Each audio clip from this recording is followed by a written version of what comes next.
Yes, good morning, everybody. Welcome to NN Group's Capital Markets Day, where we're going to talk about future-ready growth. Welcome to people on the webcast, and welcome to people in the room. It's great to see so many familiar faces with us here today.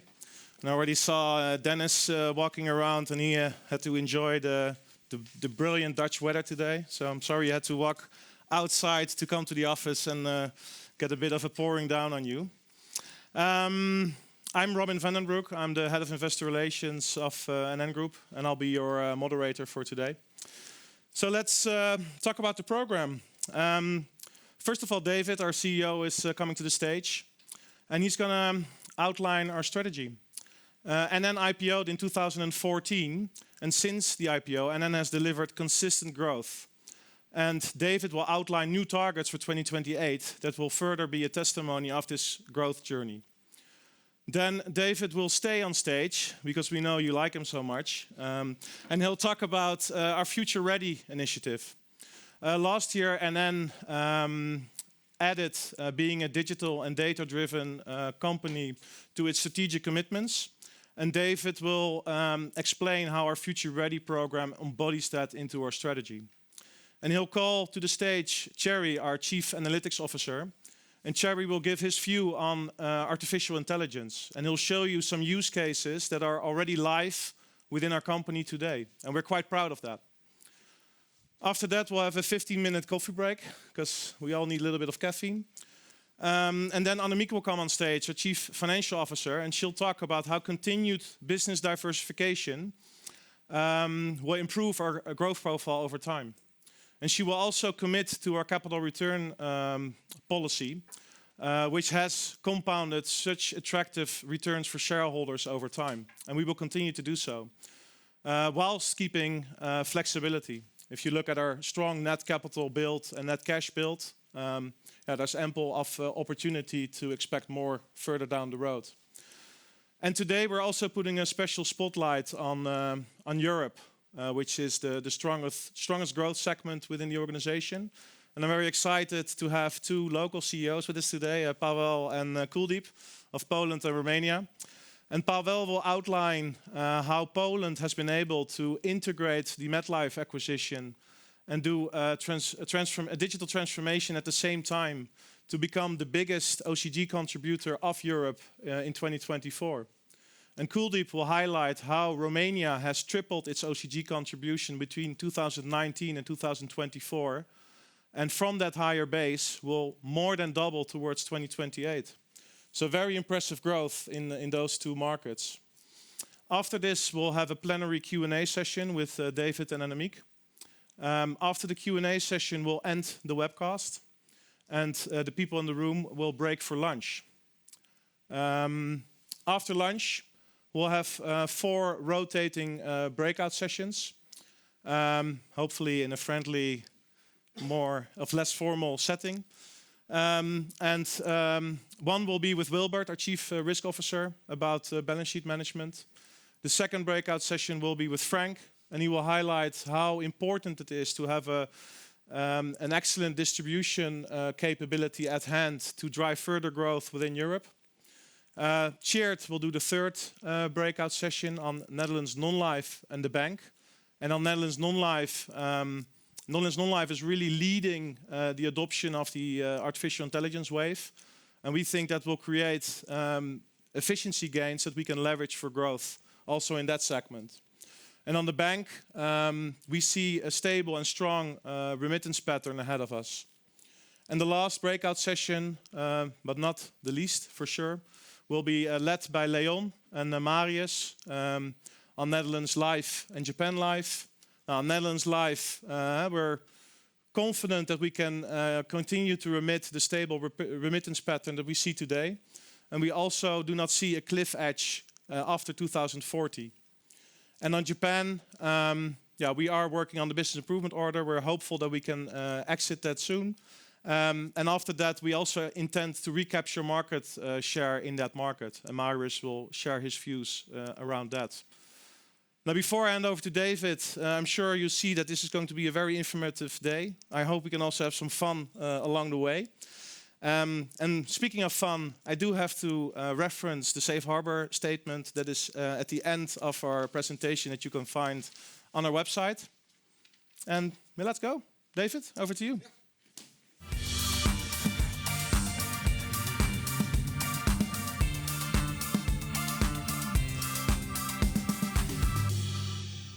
Yes, good morning, everybody, and very happy to see you all, especially, of course, the people that made it all the way here, and the people on the webcast. Also, a warm welcome.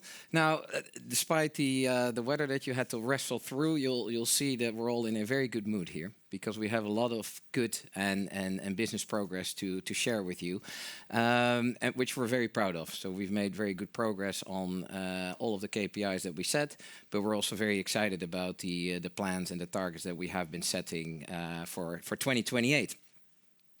So let me get into that. So what's new? Well, first of all, what's not new is that we have a very competitive shareholder value proposition. If you look at our, let's say, our recent market cap, then our capital return yield is around 8.4%. And with this plan, you will actually see that it will grow with a CAGR of 7 to 8%. So the dividend yield will grow with 7 to 8%. And that includes the share buyback of 300 million. So that makes the shareholder proposition even more competitive. What is new is the second bullet here. So we're going to be talking about the strategic transformation that we have been running, that we started already thinking about and working on a few years ago, and that is now in full motion. And essentially what we're doing is we're building a platform for growth. There's obviously a lot happening technologically, AI, so there's a lot of opportunities that are created, and that actually works in terms of expense efficiency, in terms of customer scores, but also on growth. And I'm very proud to say that we're at the forefront of these developments in the insurance industry.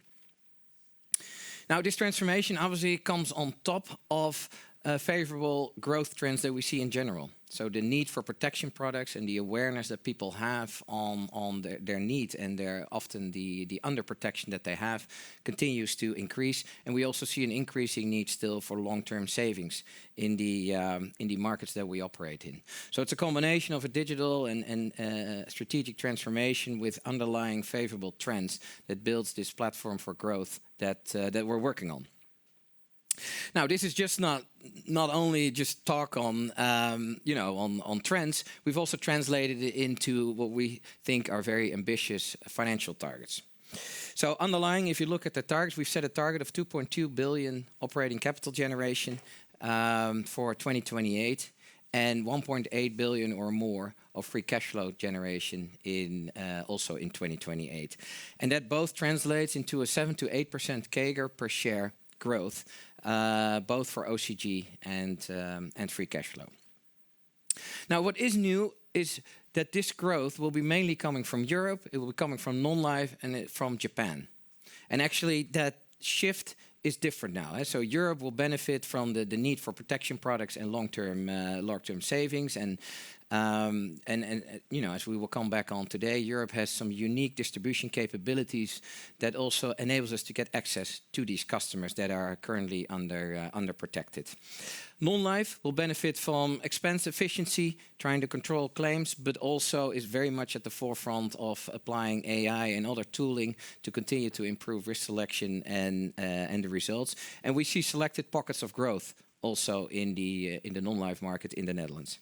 And then finally, Japan as a third growth engine. We expect to recapture, let's say, the market share, the top 3 position that we used to have in this market in the corporate life space. So this business mix is new because it means that in terms of OCG in 2028, that the majority of OCG will actually come out of these 3 businesses. So out of Europe, out of non-life, and out of Japan. And for free cash flow, you'll see a similar trend. So back in 2020, 75% of the free cash flow came actually out of NN Life, while in this plan you'll see that less than 50% of the free cash flow will come out of NN Life. And this is not because NN Life is going down, because as Annemiek will also explain, we aim to keep the free cash flow out of life flat for the coming periods. So it means it's real growth, it's real step up of the other what the other entities are delivering. And it kind of also confirms that Robin was talking about the IPO in 2014, and at that point, of course, NL Life was very dominant, and we were often associated with kind of a run-off pattern. And so this also addresses, in our view, the question: are we a run-off company or not?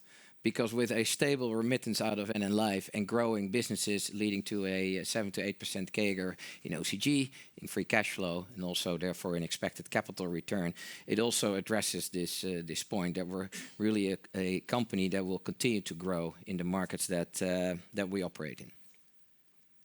Well, then finally, since the IPO, we set a lot of targets, strategic targets, financial target, but we've always achieved them. And this was often in volatile times. I mean, it seems like ages ago, but also then there was a lot of volatility. Unexpected things were happening in the Eurozone. Obviously, also COVID came along. And so despite all this volatility and turmoil, we always delivered on our targets. And you will see today also a team that is very committed to also deliver again on the 2028 targets. And no doubt there's going to be volatility and a lot of unexpected things that will be happening in the coming years. But you will see and then we have built a platform that is very resilient and can deal with a lot of this volatility and unexpected events. And therefore, we're convinced that also towards 2028, we will again deliver on the target. And I'm sure you'll see the same conviction in the rest of the team that you'll be meeting here today. Now, with that claim that we always achieve our targets, it's probably good then to look at where we are briefly on our targets versus the 2025 targets that we have set. Well, first, let's look at our strategic targets. On the customer side, we're clearly well on track. We now have 7 markets that were significantly above the competition, and we have 3 markets where we are in line, and we have no markets anymore where we're below in terms of customer satisfaction. And so clearly well on track here. And keep in mind, when you're building a platform of consistent growth, it is very important that you have good retention and new business growth. And this customer score is very important, of course, for this. Same with people. Increasingly, we see tight labor markets, see a hunt for talent, certainly in the digital space and in certain areas. And so having a high engagement and having a culture where you can tap into a larger diversity of group to be able to bring in talent is very important. And therefore, we're also very pleased to see that the engagement is very high in the company. And also on the diversity scores, we score well. And that means that we're very well positioned in a very competitive labor market, often markets that have full employment. Then on society,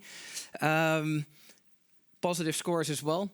One of the main targets, of course, was reducing our greenhouse footprint in 25 with 25% of our corporate investment portfolio. It actually went down 31%, and we also stepped our investments. We stepped up our investments in the energy transition to 13 billion. So also on the society side, it's clearly that we're well on track to deliver on the targets that we have set for the end of 2025. Now let's look at the translation of the strategic KPIs into the financials. Now we will deliver on the targets of 2025 that we set on the financial side as well. And we already achieved the 1.9 billion OCG, which was initially 1.8. We later increased it to 1.9, and we achieved that target already last year. For free cash flow, we then set also an explicit target of 1.6 billion, if you recall, which was 100 million higher than initially thought. 50 million we put into the dividend, and 50 million we at that point put into an increase of the share buyback. So this 100 million we passed on to you already. And for this year, we also expect to make the 1.6 billion free cash flow for the end of 2025. Then on Solvency II, despite all the market volatility and all the debates, and I'm sure we'll be having a debate on left and right some percentages, but the volatility that we have seen didn't mean that our solvency was hampered by it. It actually remained very strong. It was 194 at the end of last year. And that's basically driven by 2 factors. especially strong underlying business performance. We've seen that the business units continue to deliver also on their individual targets, but we've also taken a lot of effective management actions. For example, we now have 30 billion of longevity risk reinsured, but we also settled, for example, the unit-linked case that also helped to reduce the risk profile of the company. Then finally, on capital return, the strong business performance, the strong balance sheet have also translated into a very strong capital return for our shareholders. Since 2021, our dividend per share has grown 11%. And this is well above the mid to high single-digit guidance that we have given. And we've increased our share buyback from 250 to 300 million. So overall, next to the strategic targets, also a very strong financial track record versus the targets that we have set. Now, probably more than enough of looking back. So let's look at where we are today. Now, today, I'm not telling you anything new. There's a lot of things happening. There's a lot of volatility. There's trade wars. There's unfortunately real wars ongoing. We see a lot of conflicts that translate into a lot of volatility. And, that is obviously written a lot about.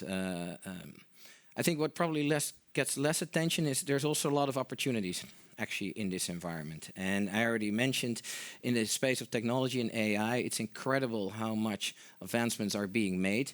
And we're really in a phase from, this technology that is there to develop, that is being developed, actually into applying it also into our businesses and then scaling it across markets. What we also see is that there is a continued need for protection products. Most markets was already there, but there's also a higher awareness of people that governments might not always be there for them. Their employer might not always provide coverage. So there's a lot of responsibility shift to individuals. And that also creates an opportunity for us to provide good protection for our customers. And we've also proven to be very resilient and stable in these volatile times. So let's look at our plans, and we start again with the strategic targets. And we look at the underlying drivers of how we manage our business that then translates into the financials. Basically, also on the strategic side, we aim to beat the competition on all fronts. And that means customer experience. Again, we want to beat the competition in customer experience, but also in broker satisfaction. And as you probably know, brokers have a big influence on, certainly in the SME space, on where business goes to. Also, we want to beat the competition again in engagement from our own colleagues. Again, very important to have the right talent when you're in such a complex environment where you also want to, enable a lot of change. And we want to reduce the footprint of our greenhouse gas emissions of our corporate investment portfolio to 45% in 2030, and increase the investments in the energy transition to 13 billion. Now let's look at the financial targets then. So the primary goal is 2.2 billion OCG in 2028, which translates into a 7 to 8% CAGR per share. And I was saying this growth mainly comes from Europe. And we'll have later on Pavel and Kuldeep speaking as examples on how they're doing this in Poland and in Romania on how they plan to achieve the growth. And that should give you also a higher conviction that we will be able to deliver on this growth in the European business. On non-life, where we see selected pockets of growth in certain product range and distribution channels, and the recovery of our Japanese business. And overall, these three entities will then be more than 50% of the operating capital generation. And so the more than 50% will then come out of entities that are growing today, but that we also expect longer term to consistently grow. Free cash flow will then reach 1.8 billion or more, also by 2028, which also means a 7 to 8% CAGR per share. Now, these targets show strong growth, but it also shows an attractive shareholder proposition for all of you. Now, maybe it's good to zoom in on on growth, and let's start with Europe. So we have a strong European footprint. Now, all these businesses were either built in the 80s by NN or in the 90s when the wall came down. And we're mostly in those markets the top three players, like Greece or Romania or Hungary, were even the number one player. In pensions, we're also often a top 3 player. And for example, in Poland or and again in Romania, we're the #1 player. Now, this business has already doubled almost since 2020. And it grew to 461 million in last year, in 2024. Now, the strategy for the region is actually very simple and very aligned. It focuses on protection products. And it means that we aim to have selling products that are relatively high margin and they're capital light.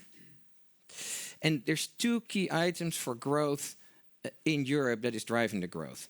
One is that we've been seeing this for a long time. There's a clear underpenetration in the market for protection products. So on average, in a market, in OCD markets, you see 8 to 9% is spent on insurance premium. Like a market like this is also in that space. But in markets like Poland, like in Romania and Hungary, it's actually much lower. It's often more around 2, 3, or sometimes even below 2%. So that's one element. What adds to that is that because of all the uncertainty in the world, we see an increased awareness, and COVID certainly played a role. So customers and people are becoming more and more aware, like, what if something happens to me? What if something happens to my family? How am I protected? So that is one macroeconomic trend. But the reality is also, as I was saying, if you look 10 years ago, this underpenetration was also there. So by itself, it's clear that this will not lead to customers buying a lot more protection products. And that's why the second element of growth is so important. And this is our unique distribution capabilities.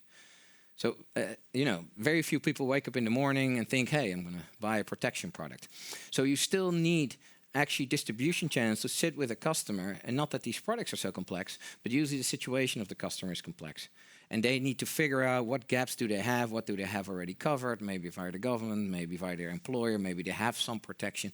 What gaps do they have, if anything, and how can I fill these gaps? And that's where you need strong distribution channels that are able to have access to these customers and can and help and advise them on the type of protection products that they need.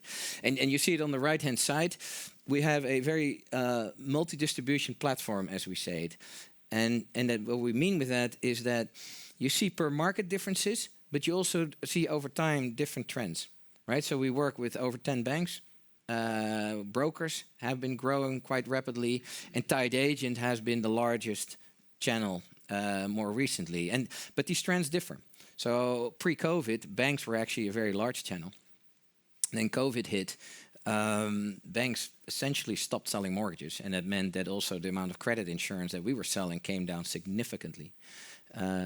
But you didn't really notice that in the growth numbers of Europe because tied agents were really able to step up during that period. So the fact that you have multiple distribution channels that can diversify the risk profile is a very important feature of the European business that we have. And it actually led to a 44% increase in growth also, if you look from 2020 to 2024, which is a very strong number. So it means that for Europe, we're very well positioned. And so we had a target of 450 million, and we're increasing the target to 600 million, which obviously makes Europe a very significant part of our company. Now let's look at the next growth engine, which is non-life. And when we were thinking about the Capital Markets Day, you kind of also go back in time, and quite a few actually, and we're also here.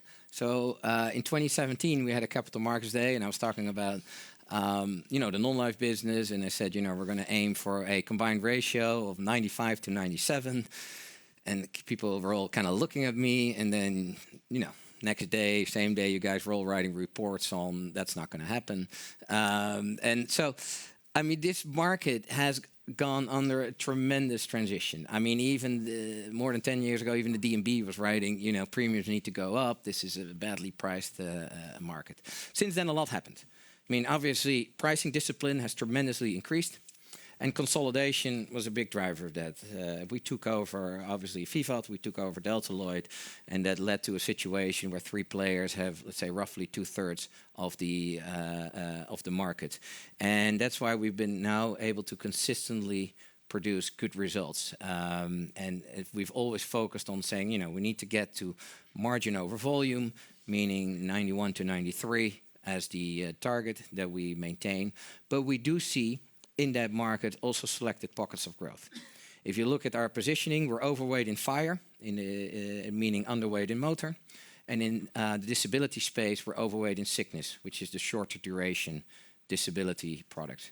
And those are actually also the products where we see more growth opportunities. So both in fire and in sickness, we see growth opportunities to further grow. If you look at the non-life distribution profile, I would say that's really unique. I mean, if you think about it, the Netherlands is traditionally very much a broker market. So NN Non-Life is the #1 in broker business, but also the #1 in customer satisfaction of brokers. And trust me, that is a big driver of your commercial success. NN Non-Life is also the #1 in mandated agents, so mandated broker agents. And also there, the #1 in customer satisfaction. And then out of the 5 largest banks that we have here in the Netherlands, 4 are exclusively tied also to us. So if you go to an ABN AMRO branch, or you go to an ING branch, or you go to an SNS branch, and you get an SNS or an ABN AMRO product, it's actually an NN underwritten and administered product from us. And then finally, with OHRA, we have a strong direct brand. So the distribution profile of non-life is very strong. In terms of channels, we expect mostly from the bank and direct to expect a bit more growth, while we expect the broker just to continue to develop well as they have been doing. But there's some upside on the direct side and on the with our banking partners. And this is combined with strong expense discipline. As I was saying earlier, and Robert was saying, the non-life is really at the forefront of some of the developments in AI. And later on, Thierry and I will give some examples of how we're actually already have quite of these examples now live. But also it shows how much potential there is also after that. So in conclusion, non-life has been doing well. We had a target of 325 initially for up to 2025, and we're increasing this now to 475 for the non-life business in 2028. Then Japan. Our third growth engine. Now, if you take a step back from Japan, and you know, Marius is also here, so he will be, you know, you can have a good conversation with him as well this afternoon. But if you take a step back, you know, the overall outlook for Japan is positive. We see some increased interest rates. We see the economic outlook is positive. You know, inflation is a bit better under control. And this is especially also important for the SME market. The SMEs is by far the largest part of the economy, but it's also a bit more cyclical on average, therefore. Now, we've built, since 1986, we've been in this market, and we've built a really strong franchise focuses on the SME market, in the what we call the corporate life market. Now, Japan, of course, is the 3rd largest insurance market in the world, so you can imagine that also therefore the corporate life market is a very, very large market by itself that we operate in. Now, we used to have a top 3 position there, and then, of course, the business improvement order came, and that meant that our sales was roughly cut in half. So we're now in a lower position. Now, since then, we made a lot of progress. A lot of change was implemented and a lot of reporting. And we're now in the final stages of the business improvement plan. So we have filed all the documentation and to the regulator, and we're now essentially waiting for the regulator to come back with their verdict. But we do believe that we're in the final stages of this business improvement plan that we have been working on for the last few years. It also means that in this plan, we assume that sales will go back up. And what is interesting, I think, there is that traditionally the Japanese market was selling protection products and protection products that had what we call a short-term a cash value. And the short-term meaning probably around 5 years. Now, that 5-year product increasingly became under pressure from the regulator. The business improvement order that we received, we were not the only one. There's a couple more that were under this business improvement order. Now, and I spoke to most of you earlier on this. We've always saying we do believe that a long-term corporate life market will emerge. And that's actually happening. So if you look at the first quarter, the long-term COLI market actually grew with 17%, while the short-term COLI market actually came down with 8%. And it proves for us that really the long-term market is now developing. So we will continue to have protection products. We will for sure have the long-term corporate life products, and there's probably some version of short-term products that will remain. We were also very pleased that we did get an approval of the first long-term COLI product already in April, and we started already selling, and the first results are very encouraging. We've seen already the sales coming in April, also the sales that we've been seeing coming in May. So it confirms for us it is very realistic that we will start growing back this business. It will take time. But ultimately, we do expect, by 2028, that we will be back at the VNB levels that we had in 2022, and probably in a different composition with more long-term products and more protection products. But we do expect to reclaim our leading position of top 3 player in Japan, and this also translates into a higher OCG. So the target will go from 125 million, where it is today, to 160 million. In the end of 2028. Now, as I was saying earlier, when we achieve all of this, it also means that these 3 entities will be more than 50% of OCG, and you can see it here on the pie chart. And so orange is NN Life, used to be more than 50%, and now these growth entities will be more than 50%. And you see a similar trend in free cash flow, where NN Life was 75% and will be now by itself below 50%. And again, for NN Life, we actually project stable cash flows. In fact, we even talk about 2040, and that we can keep the remittances flat up to 2040, but that's later on for Annemiek to cover. Now, apart from this shift in segment, we also think there's another shift that is important and that we like. So over time, when you see the shift, it also means we become a bit less dependent on spread or on market risk, and actually the amount of fee business and technical margin is increasing. And non-life, obviously, fee business and especially technical underwriting, but Europe with protection is technical margin, but also the growth of the pension book is actually fee business. So the shift is not just between segments, so you see more growth, but we think also a healthy shift between a reduction of spread versus an increase of technical underwriting and fee business. Now, clearly, when we achieve all of this, we have capital to allocate. And we will remain very disciplined in our capital allocation. Obviously, our first priority is to make sure our units are well capitalized and they can have the capital to grow. There are strict criteria on the returns that they need to make, but for the rest, we'll give them all the capital that they need to actually grow against these attractive returns. Now, clearly, you still have then capital for dividends and share buyback, and I spoke about the growth in dividend per share that we're projecting, also on the back of the growth in OCG and free cash flow. And then we'll still have excess capital, where we remain saying, we will also give that back to shareholders unless we see value-creating opportunities. And it's important to keep in mind that when we talk about, giving excess capital back to shareholders, that we aim to do this in incremental steps and in a recurring way. And we do this once the Solvency II ratio is sustainably above 200%, which is today with the 195, obviously not the case yet. Now, then finally, since the IPO, if you look at the capital return promises that we've done, we have fulfilled always our capital return promises. We've given 10 billion back to shareholders. And I was saying earlier, we project a 7 to 8% growth of capital return per share towards 2028. And keep in mind that this already comes from a very attractive free cash flow yield of around 11.1% in this period. So that brings me to the key takeaways of this first part of the presentation. So we've set very clear strategic and financial targets for the group. Our strategic transformation is accelerating. Information technology, artificial intelligence play a big role in further supporting, let's say, the growth that we see macroeconomically in the business. And we will come back on that in the next presentation.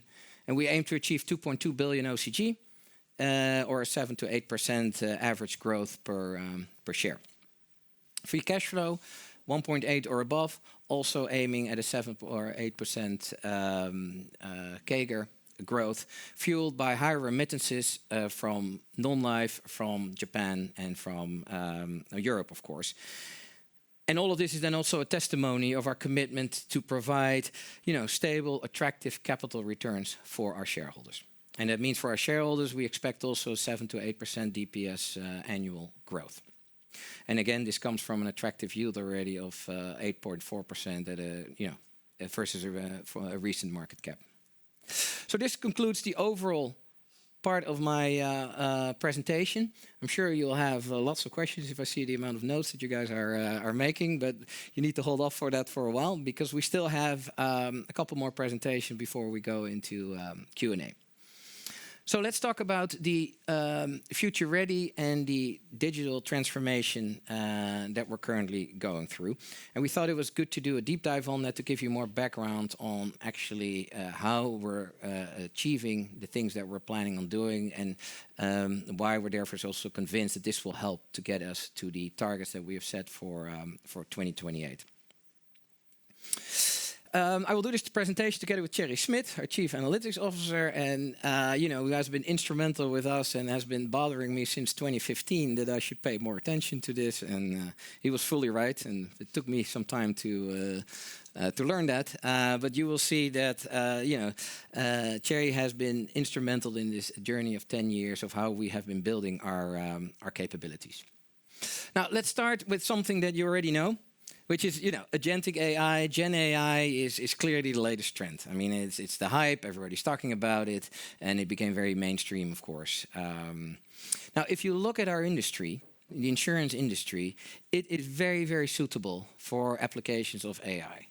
And the reason is it's complex, and mostly because of the complexity, the industry hasn't been very successful to address the expense challenges that we see in the industry. And second, in our business model, there's lots of risk selection ongoing. There's lots of claim handling ongoing, and both are also very suitable for AI applications. And finally, we have a lot of customer contact. And already we see in the space of contact and bots and avatars, and there's a lot of upside in further digitalizing our customer contact. So clearly, the insurance industry is very suitable for all the technological advancements that are being made. But you haven't heard me speak much about the things. So when we had blockchain coming out and the Internet of Things and Lean Six Sigma, and there's obviously been a lot of trends already ongoing for a long time, but we haven't spoken much about it. And the reason was always that whenever these elements came out, often it felt like there was some basic intelligence we're missing. We were programming things, we were digitalizing certain processes, and then something would change, and the system would just continue to do what it was programmed to do, and it wouldn't be able to adapt. And then any colleague of us would look at the digitalization and say, wait a minute, this is not right anymore, right? Anybody would see that. And the issue was that the system itself could never do that. And I think with the arrival of AI, it created a basic intelligence function, and it could adapt things and adjust things that wasn't possible quite a while ago. And that has been a big change for us when we saw that, and Thierry has been explaining that to us, and that means also that since then, we've really been investing. And now I'm talking about since 2015, because since 2015, AI was starting to become more commercially applicable. So when in 2022, when Satya Nadella and Sam Altman came out with ChatGPT, it was therefore also not for us a coincidence that we were one of the 16 brands, one of the 16 companies that they mentioned and they put on the screen, because we had already then for years been actively engaging with OpenAI on large language models, including eventually what led to the launch of ChatGPT. And we've made a lot of mistakes along the way. I mean, it's not an easy journey. Made a lot of mistakes. We had a lot of things to fix, redo. But I'm very proud that not only then at 22, but still today, we're very much at the forefront of this. And the reason why I think we're at the forefront is we're not just investing. We're not just having a center of excellence that everybody has. We're not just having proof of concepts, but we actually have use cases that are live and that we're scaling. It started all with automatic call logging, that was developed and then was copied into Spain, into Japan, and by now we have multiple cases that are actually live and that we're scaling.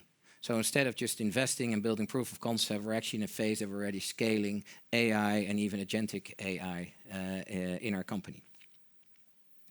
Now, AI doesn't mean much if you don't put it into a business context. And I think one of the challenges you often have is none of us really grew up in this world. So it unfortunately started with educating ourselves. So we went through an extensive training ourselves, including myself, with the board, with senior managers, with the country managers, and we went through a whole program of over a year at MIT. So this wasn't your, let's do a week at MIT and everybody gets a diploma and then you put it on LinkedIn. This was real suffering. So we had online, we had obviously the business cases, all the technological developments. So we started with educating ourselves, which already we did a few years ago, and we've been continuing to do that. Even recently, we went with a group of 30 people to Seattle to see the latest developments now in agentic AI. So one is the education, but we ended up putting it into a business context, which is what we call the NN Future Ready program. Now, of course, any consultant or business school you deal with, you always get 4 quadrants. I don't know. So here you go. We have 4 quadrants. But the reality is that most insurance companies, and we were no exception, the back end is very much what we call silos and spaghettis. And that means you have lots of applications. I mean, we talk about we're transferring it from 2 applications to 1, but there's a whole world of applications around these core systems. So we've been running a program for years now on IT simplification and further standardizing, or as we call it, moving here to the right, meaning, we're transforming and making the company more industrialized, simplifying the landscape, having very clear data governance, which is crucial to do anything in this space. Ultimately, with the goal that you end up in what we call a future-ready state, which is obviously at the right top, where you not only have a more standardized data readily available, but you also see therefore much higher customer scores. And probably even more important, what you don't see here on the slide, much higher employee engagement scores. It's just an easier, more fun company to work in if data is readily available, systems are standardized, and you can, when you have ideas, you can immediately apply it yourself. And that's the journey that we have been on. And it's not just around the business case, but it's also around that you build a company that is much better prepared for whatever the world is going to throw at us, because we all know that the world is fairly unpredictable. So in order to get your house much better in order, prepares you also much better for an unpredictable future. Now, I'm not going to bore you with all the details of the program. Trust me, we do. We have steer codes and we steer on all of these. But I know most of you also love numbers. So let me give you some numbers on this program that we're doing. So we started this program officially in 2024. And we invest 450 million over the period between 24 and 27. And we expect a benefit of 200 million recurring out of this. So that's a remarkable short payback period of around 2 years. Now, these numbers obviously are incorporated into our targets. So when I was earlier talking about our 2025 targets or the other CAGR targets that I spoke about, obviously these are incorporated in the targets that we have given. In fact, if you look at capital, the majority of these investments have already been taken in 2024. So that means that only for 25 and for 26, we expect at the holding level a 50 million impact on free cash flow for 25 and for 26.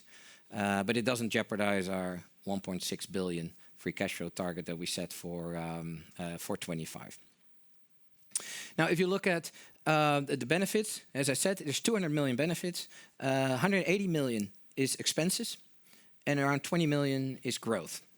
And this is actually part of the journey you go through. You know, when you start with AI, you think of all these cool cross-sell things and all these cool next best actions. But the reality is, in a complex industry like us, there's a lot to gain from just simplifying and reducing your cost and becoming more competitive. I do expect over time, if you go long term, that mix will shift a bit. But for now, the vast majority is expense savings. And then there's 20 million of growth in there. Now, this might all sound a bit high level, so let me give you 2 examples of what we're actually have live and what we're scaling across markets. The first one is our digital lead program in Europe.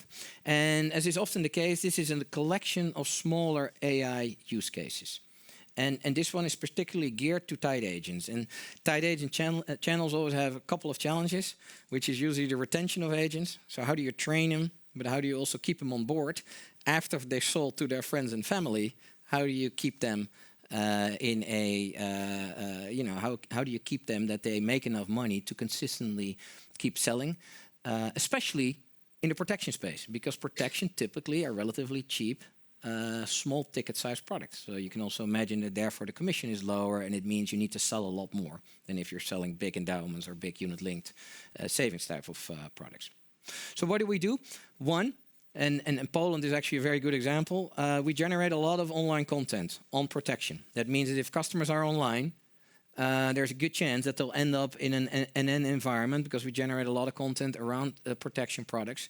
And that means there's a good chance that they will end up in our environment after that. One of the other things we do then, based on everything that we know from customers, we link the profile to the right profile of the agent. To be honest, when I heard it, I thought a bit, is that a big deal? But the people have been explaining to me, they said, well, this agent's going to be serving you for the coming years, and it matters. And finally, I understood it when they said, so we would never give you an agent that is not also able to talk about football. And then I thought, okay, now I understand. So it's real important that you get a good connection between the customer and let's say the agent. Now, next, we are in Europe, which means there's an enormous amount of regulation. I mean, you wouldn't believe the amount of documents that an agent or anybody has to sell when he's selling a product, has to show to the customer, talk them through, explain, get them to sign. So what we have actually built is our internal ChatGPT environment.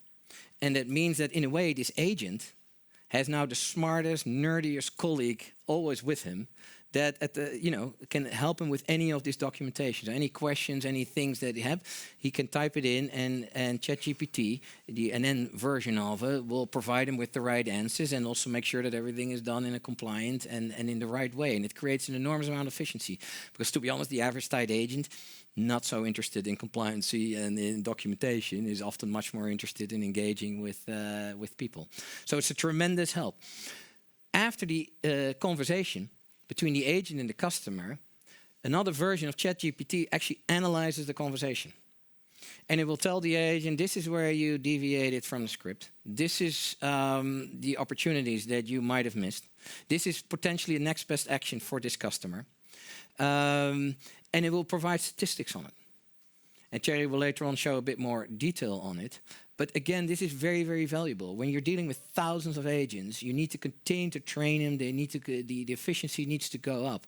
And a version like this that is very personalized will then do a tremendous job in actually helping to train and improve this agent. And then finally, based on all the activities, another AI bot will tell them, this is the amount of commission that you're going to be getting in the next few years. And you actually, versus others, spend a lot of time on retention maybe, or you spend a lot of time on sales. So this is how you can optimize even to get further increase your income. And again, this is very important because a lot of agents leave at some point because they think, I'm not going to make enough money on this and I'm going to do something else. So there's a lot of these AI use cases just to support a tied agent channel. Now, let me share some results. We've already seen that the number of active agents, since we've been doing this in the last few years, has grown with 26%. So we have 1,400 more active agents now. And active agents means that they sell 2 products per week or more. So you often see statistics on tied agent channels, but actually active agents is usually more important than the number of tied agents that you have. Another data point, which I think is very impressive, is we now see that within Europe, with the tied agents, 36% of their sales actually comes out of this digital lead program. And what is very interesting about this 36% is that markets like Romania and Poland, where this started, they're actually above 50%, while Greece is around 20%. Now, Greece obviously was very busy integrating MedLife, and so they've been focusing on other things. But it shows the potential when you're scaling this across markets that there's still a lot of room for units, not only for Poland and Romania to further increase, but also the other ones to catch up and based on the learnings that they have. So that's one example. Now let me cover another short example in the non-life space, and this is around claim handling. Now, unfortunately, I personally had to test this one, or actually my daughter. She borrowed my car, and it looked a bit different after I got back. Wasn't serious, but so what was very cool is that you make a picture, you send it in. And very quickly in that process, you immediately get a response saying, this is how much it will cost. This is where you can repair it, and if you repair it there, you won't have a deductible. And this is the impact on your premium. And you can immediately, as a customer, make a trade-off between: am I going to pay this myself, or am I going to have an end pay this? And then, of course, it will come out of hey, your premium will increase, and as a customer, you can immediately make that a trade-off. What I thought was even cooler is that if you have, and this is now for windows, if you break a window of your car, again, you make a picture, and we now have, and this is actually the first version of agentic AI that we have live, meaning that an AI agent starts working on it. So one AI agent starts analyzing the picture. So you basically go from unstructured data to structured data, and will analyze, yes, this window is broken. Another AI agent can actually make an assessment on what is the claim amount. Is this a reasonable amount? Is it too high or too low to fix this? There's another AI agent that will actually check the policy conditions, will check is this covered or not, check the license plate, is there something else suspicious. Now, if all of that happens in parallel, and it means effectively that we've now had many cases where within 5 minutes, the claim is paid out. And so, in fact, one of the brokers actually called and said, you guys made a mistake because, I just filed the claim and the money is in the account. And so that means that if there's no red flags, it means immediately the money is paid out. So within a few minutes, actually, the payment was in the account of the customer. Now, you can imagine this is now for window shield. You can imagine that you can do this for other type of damages on the car. You can do this for windows of buildings, very large fire insurance for homes. So you can imagine that we're only at the beginning of this, and you can continue to scale this across many other type of damages, because in a way the process is often very simple. Now, these are just 2 examples that we believe will help transform our business and will support also the targets that we have given. Now, there's a whole world obviously under there that is a lot more complex than I make it to be. So therefore, I think it's very good that Thierry will also take you along on the journey. Thierry.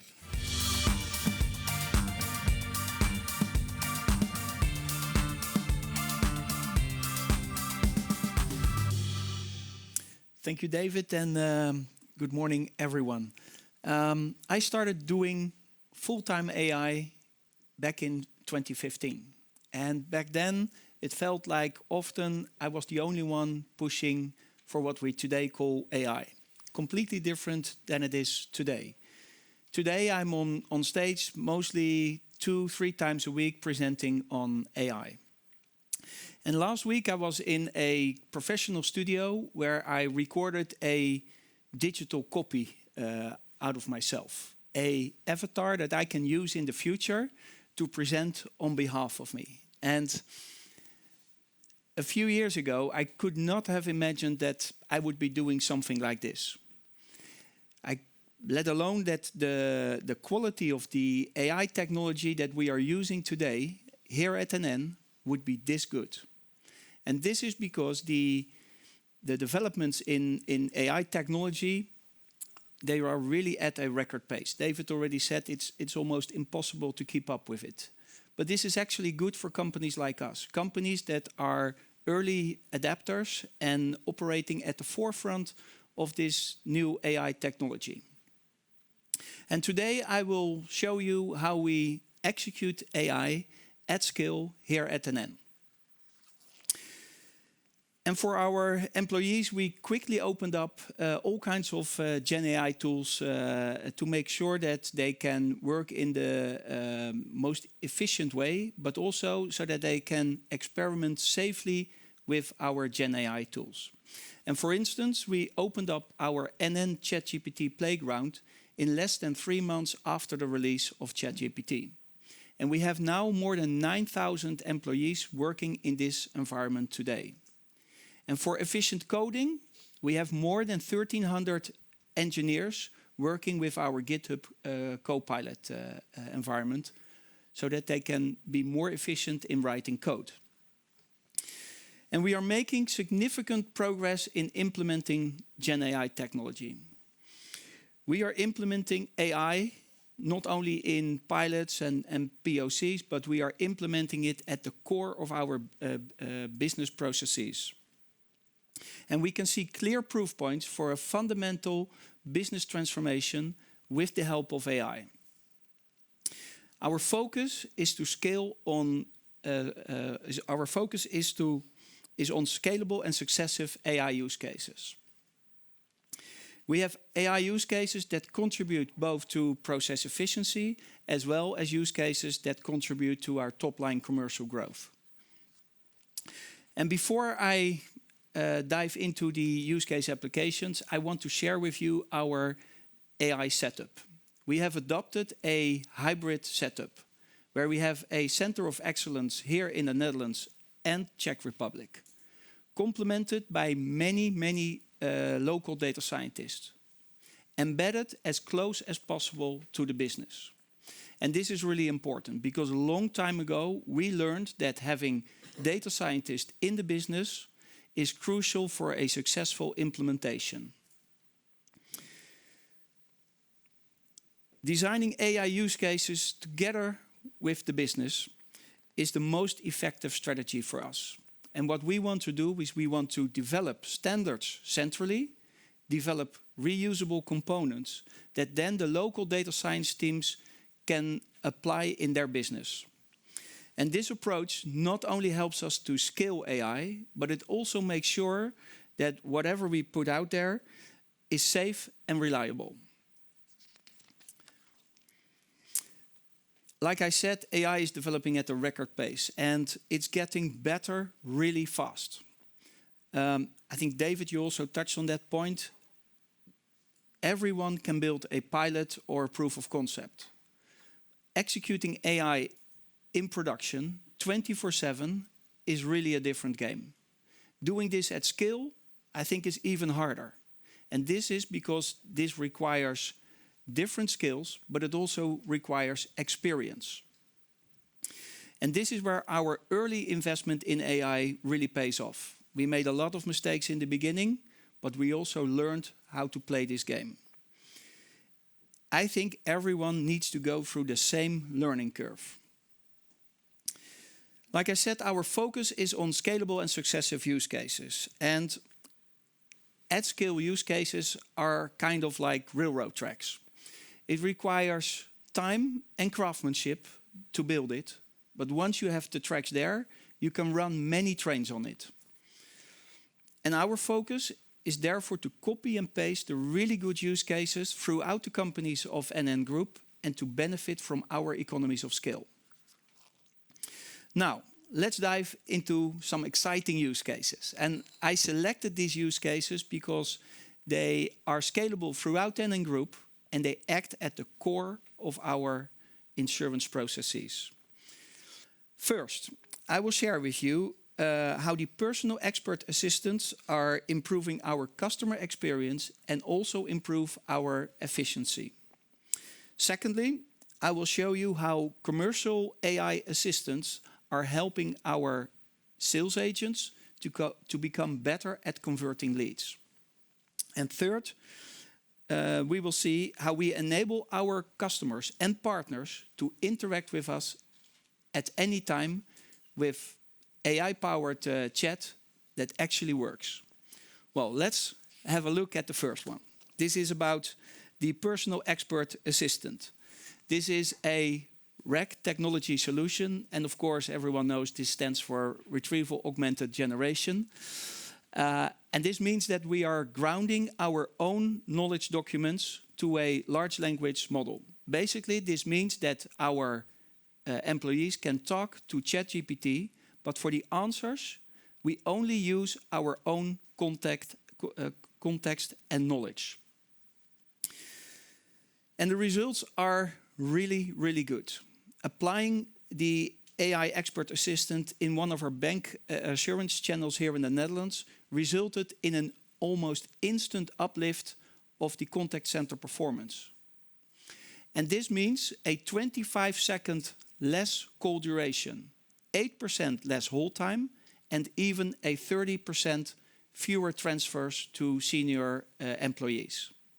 And if you are familiar with contact center statistics, I'm sure you will appreciate these numbers. They are huge. Let's see how this looks in practice. On the screen here, you can see that I asked the expert assistant if a damage caused by flying a drone is covered under the liability insurance. And it will clearly state to me that the damage is covered in case the drone is less than 25 kilos in weight, if it's flown in the EU and no other liability policy will cover it. And in the bottom, you can see the links. Deep linking to the original knowledge documents that were used to create this answer. This is because maybe I want to check or in case I need more information. And you could ask, why does this matter? Well, the insurance industry is a very knowledge-intense industry. Policies, legislation, procedures, they change all the time. And we have literally thousands and thousands of knowledge workers where we can apply this. And with the personal expert assistant, we put the right expertise at the fingertips of not only the novice employees, but also our experts. I want you to think of the most brightest, knowledgeable person in a department. This is like having that person helping you all day. And we do this at scale. We have this operational now in 35 implementations in production. Not only for our employees, but also for our tied agent network. In NN International, here we use the same technology. And by the end of the year, we expect to have more than 100 of these personal expert assistants to be live in production.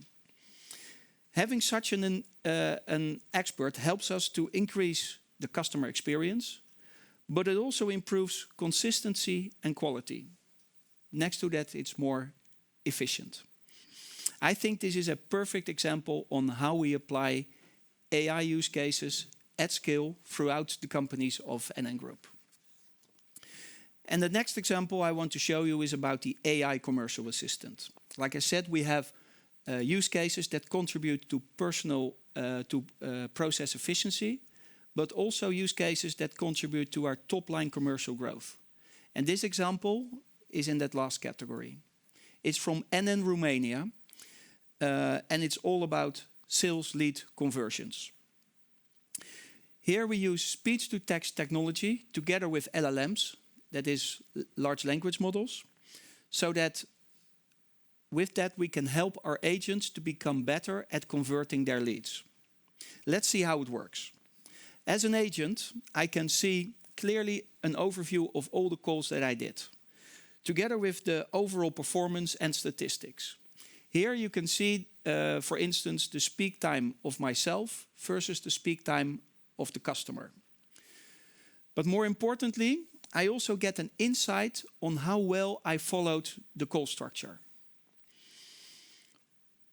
And you can see that in cases where I followed the call structure, I have a 4.3 better conversion rate than in cases where I didn't follow the call structure. And this may look very simple on the screen, but let me assure you, there's a lot of AI technology driving this in the back. And by the way, it also proves that following our call structure actually works, fact-based. Imagine if we could enable all of our 9,000 agents with this technology. And this is exactly what we are doing. We are rolling out to other countries in NN Group. And on the technical side, we are also adding more features like next best actions and real-time agent assist. And the next topic that I want to talk to you about is AI agents, because you can't have a presentation these days on AI without speaking about AI agents, right? And this is because AI agents are really powering our AI transformation. AI agents, or agentic, are the biggest thing after the introduction of ChatGPT. And for companies like us, AI agents are more impactful than ChatGPT itself. And let me explain in the shortest, most easiest way possible what are AI agents. AI agents can perform tasks and act on your behalf. Basically, AI that can actually do stuff. AI agents, or agentic, are a good fit in situations where you have complex decision making, where you have difficult to maintain business rules, or in situations where you rely heavy on unstructured data. And this is why agents are such a big deal for us. Because in most core insurance processes, such as claims, underwriting, but also mortgages, we rely heavy on unstructured data.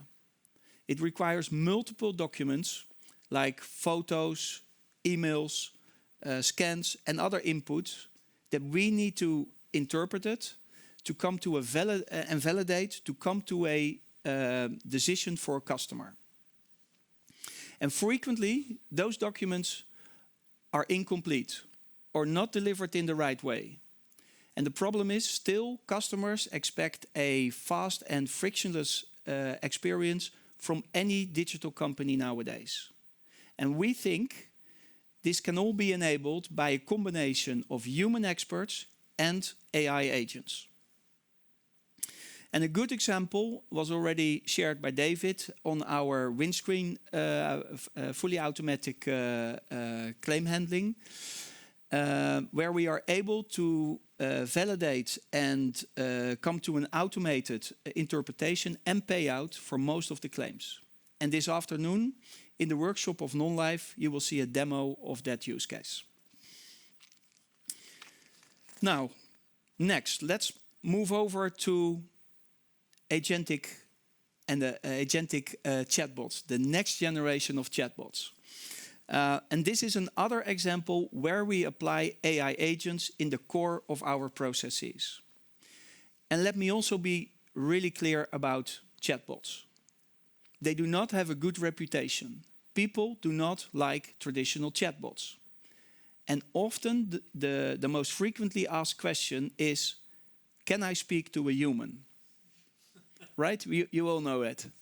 And this is really because traditional chatbots can only answer 10, maybe 20 most frequently asked questions. But they are terrible at answering long-tail questions.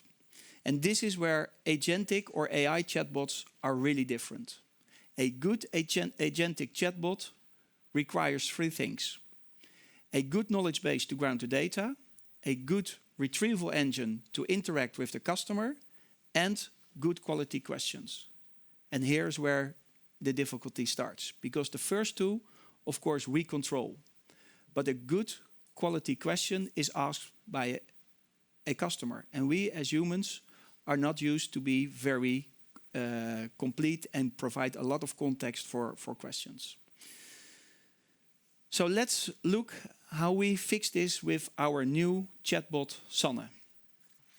And here you can see on the screen that I'm using the chatbot to ask a question about my pension. But the first question I ask is very short and very vague. I do not provide a lot of information. Combine pensions. As you can see, our chatbot will then start a conversation with me to get more information about the topic that I'm asking a question about. I respond, but still my response is very short and not too clear. After that goes on for a few rounds, I provide information that I have already a pension plan with NN. Then Sanne asks me, do you want to combine it? And as you can see, the conversation that Sanne starts is started in a very natural way with me. And only in a few steps, Sanne collects all the additional context that is needed to answer this question really well. And the great thing is that none of the questions or the answers were pre-programmed in our chatbot. All of this is done by the help of AI agents. This is now live in NN Pensions here in the Netherlands, and we will roll out to other units in 2025. And this is important for us, because this new agentic chatbot is 60% better at answering long-tail questions. And that's a big deal. And we are confident that we can scale this to other parts of NN, basically to all of the contact centers that we operate. And since the start of our Future Ready strategy, we can already see a 11% shift towards digital channels, like chat, for instance. And one more thing. What if we could apply even more functionality to such an agentic chatbot? What if we could add even more AI agents that can actually do stuff for our customers, perform actions on behalf of them, not only answering questions? Or what if we could add voice for that matter? What if we could talk to Sanne? And that's exactly what we are working on. And today I'm able to give you a live demonstration of a look into the future of our voice bots.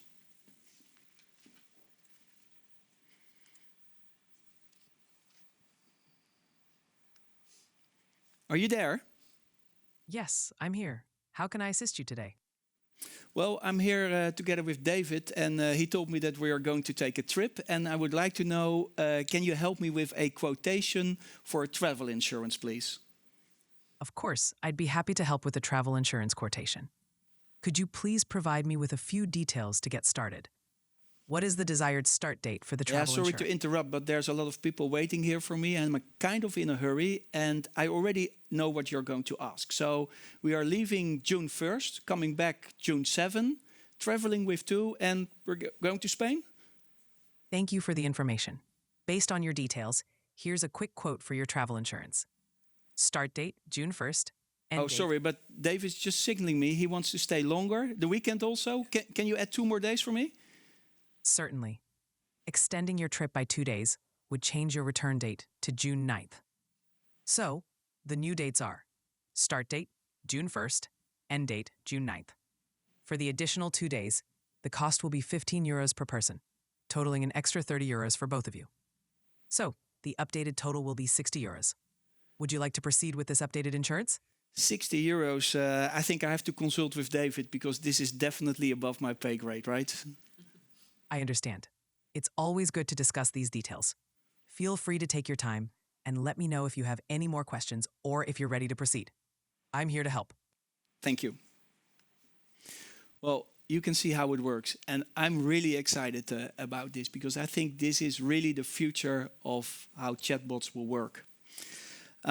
You could see that, or I should say, you could hear that I interrupted this chatbot on multiple occasions.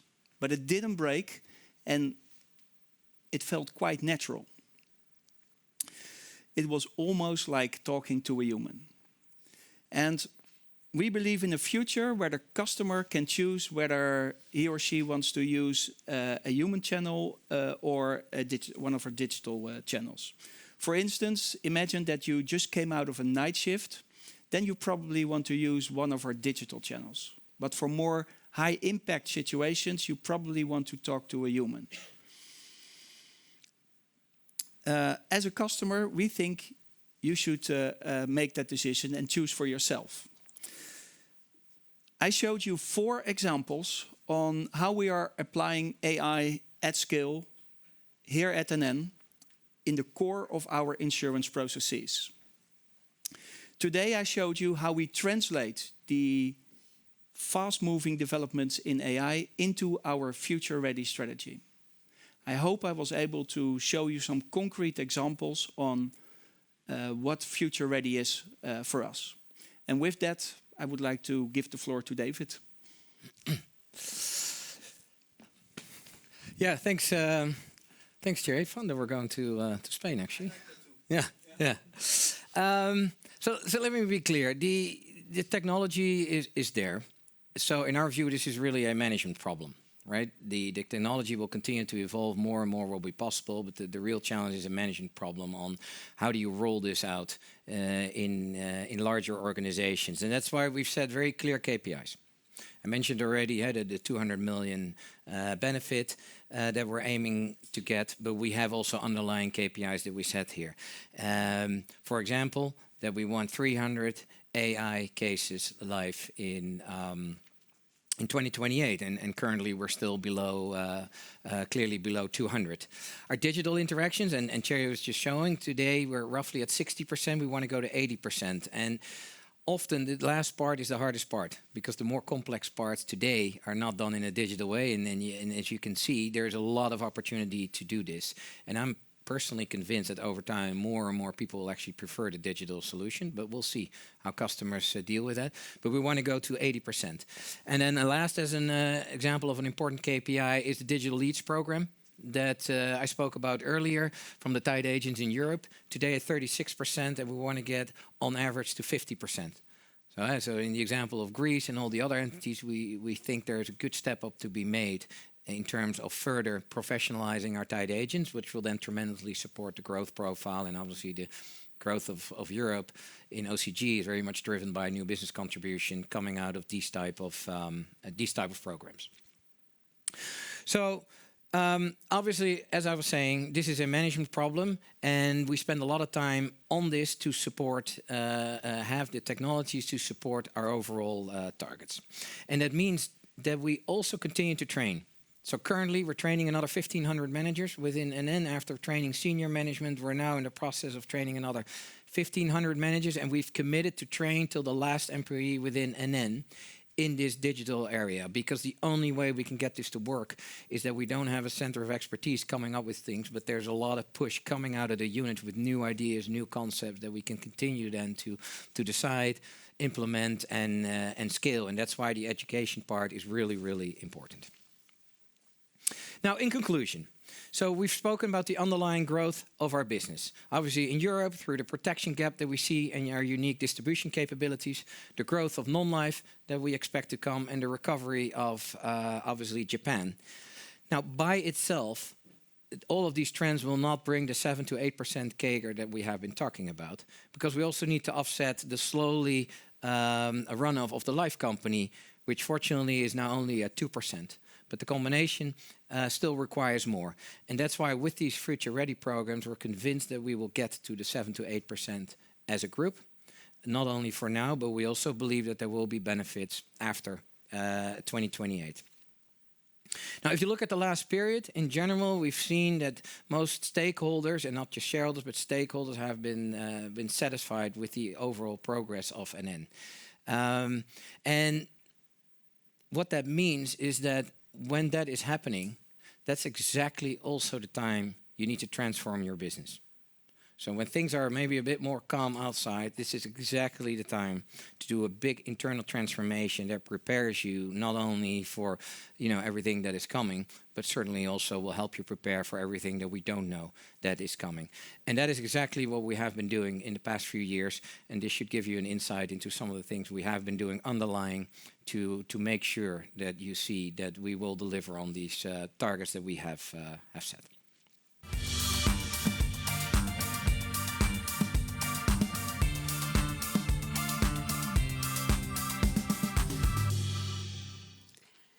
Welcome back all after the coffee break. I really hope you enjoyed Thierry's presentation about Future Ready. I'm actually pretty proud of what we're doing here, and it also gives a lot of energy to the company. I'm so proud that I even asked Thierry, who we internally refer to as Thierry GPT, I'm sorry for that, Thierry, to build an agentic AI chatbot, or even better, an avatar of David and myself, to take you through the Q&A later on. I thought it was a very good idea. And Thierry said that was by all means possible. But then Robin spoiled the party because he said the market would not yet be ready for that. And he would really still like to have a personal touch.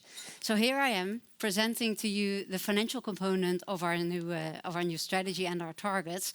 And David and I will do a live Q&A afterwards, or after we've also had the CEOs of our Polish and Romanian business present. Now, let me get straight into the new messages that we are bringing today. We target an OCG of 2.2 billion and a free cash flow of over 1.8 billion for 28. This would represent a CAGR of 7 to 8% for both OCG and free cash flow based on the full year 25 target, share price of 19 May, and the buyback of 300 million per annum. Growth for both OCG and free cash flow is primarily driven by Insurance Europe, Netherlands Non-Life, and Japan. And with a higher share of wallet coming from grower businesses, we will ultimately improve the growth profile of NN Group over time. Moving to two positive messages on life and pensions. Our remittances are sustainable until 2040 without the need for re-risking or without the need for further buyouts. We also don't see a so-called cliff edge anywhere in the runoff pattern. We don't see that before 2040. We also don't see that for the period after 2040. Now, lastly, on solvency, interesting topic, especially in these very turbulent markets. We've actually been able to weather these turbulent markets very, very good lately. Few things come to mind here. We have an underexposure to the US. We've seen the trough in negative real estate revaluations. We have a very safe mortgage book with an average, with an average LTV of roughly 50%. And we've also have a skew towards sovereigns and towards investment grade debt. So we do have a high ability to avoid defaults. We demonstrated that resilience by a pro forma solvency ratio for April, which came in at 195%. Now, this is at the top end of our comfort range, but still below the sustainably above 200. However, if our net capital build of 8% would come true, we would expect to get there in due course. And if we get there, we would favor small incremental steps on our capital return promise, because this would both enable us to grow the capital return promise, whilst at the same time also further improve the solvency ratio. We have ample of net cash build-up per annum to make sure we have a very strong cash position and keep ample financial flexibility. Now, before we go to the future, let's have a short look back. We have shown continued OCG growth over the recent years, supported by strong underlying business performance. From 21 to 24, we achieved a 7% CAGR on OCG, where we have a target of 1.9 billion for 25. We achieved a similar CAGR for free cash flow, where we have a target of 1.6 billion for 25. Strong business performance in Netherlands Non-Life and also in our international businesses have really been instrumental in driving this OCG and free cash flow growth, and therefore also instrumental in driving a consistent increase in dividend per share, which reached a CAGR of 11%. That was obviously also helped by the consistent buyback of currently 300 million that we have in place. We're committed to expand this track record of strong capital return to our shareholders. Now, the basis for doing that is obviously continued solid growth in OCG. Having a diversified and sustainable business that also includes growing businesses to offset the slow and gradual decline of the life and pension business is key to that. And that's exactly what we've been laying the grounds for over the last couple of years. You can also see that in the chart. On the left-hand side, you see that from 2020, where OCG was 900 million, we expect to grow to 2.2 billion in 28. We also expect that OCG to become far more diversified, with over 55% coming from the international business, from non-life, and also from the bank. Now we've tried to illustrate the benefits of an improving business mix also for the long-term indication of our OCG trajectory. Now this all assumes current markets, obviously. If you look at that trajectory, you see a slow but gradual decline of life and pensions. And again, I don't see any cliff edge here. I also don't see that after 2040. You can also see that that decline of life and pension can easily be absorbed by growth of the other business units, most notably international, biggest part coming from Europe, but also Japan and Netherlands non-life. With this continuously improving business mix, as said, we will gear the company towards a higher growth profile in the future. From a per share perspective, this OCG growth is further amplified by the continued buyback that we're doing, which on the current promise of 300 million would, as I said, lead to a 7 to 8% OCG per share CAGR versus the 25 target. Now, we obviously also like to see that OCG convert into cash and to convert into free cash flow growth, and we actually do. Our free cash flow target of over 1.8 billion represents a 5% CAGR on an absolute basis and also the 7 to 8% CAGR on a per share basis versus the 25 target. Similar to OCG growth, also free cash flow growth is primarily driven by the international business and by non-life. And that also means that we have a very natural diversification geographically for this cash. As such, free cash flow will become less dependent on life and pension. And you can see that in the pie charts. It was over 75% in 2020, and it will be below 50% in 2028. Let's move to our business units, where I'll first focus on the biggest contributors for this OCG growth. So I'm going to start with our European business, which we expect to grow to 600 million of OCG by 2028.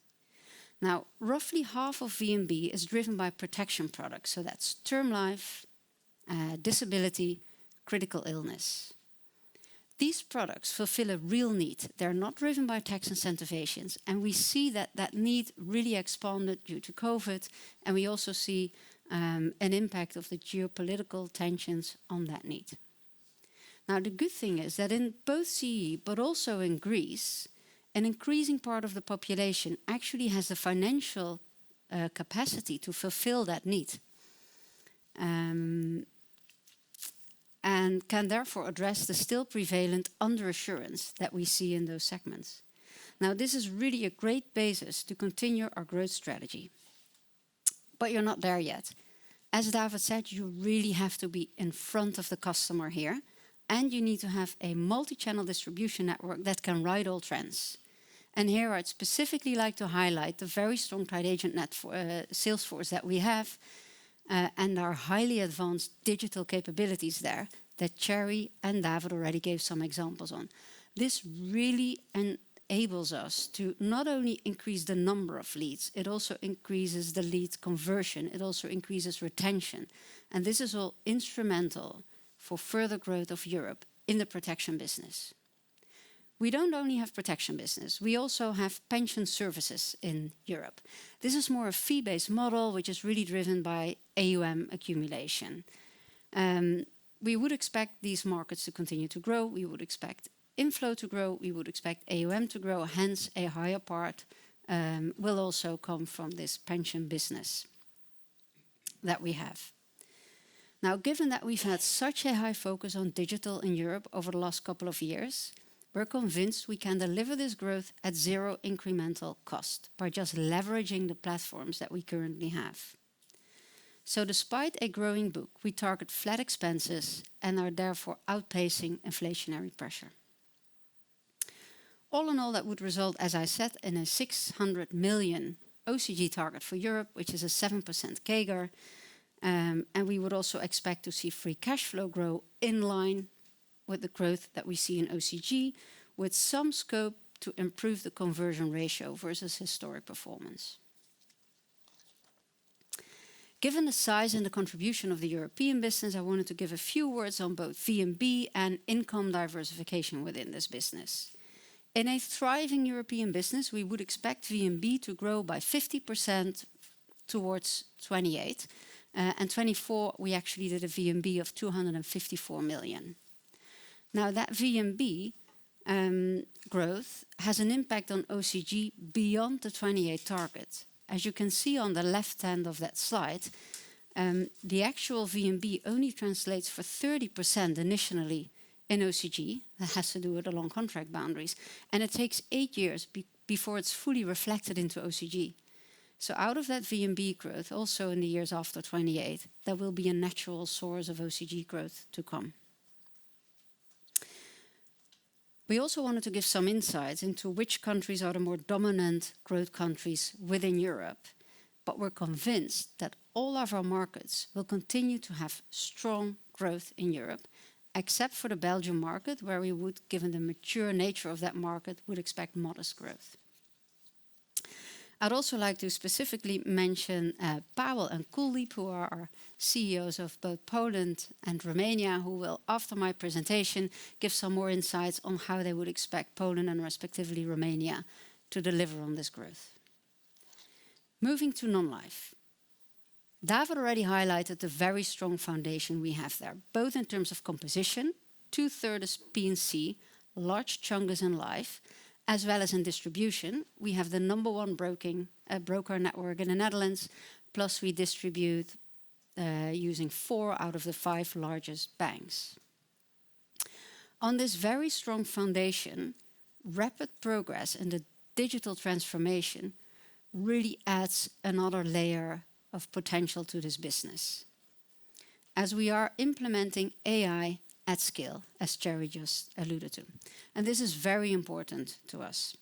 It enables non-life, as a primary beneficiary of this Future Ready program, to really lower expenses.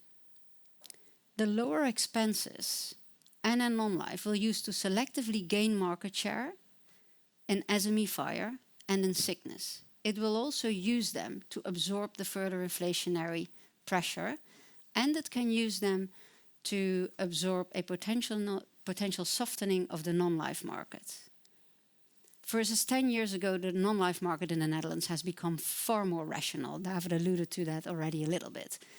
For the next couple of years, we could expect some softening there, but the Future Ready program we will have in place will really allow us to absorb that.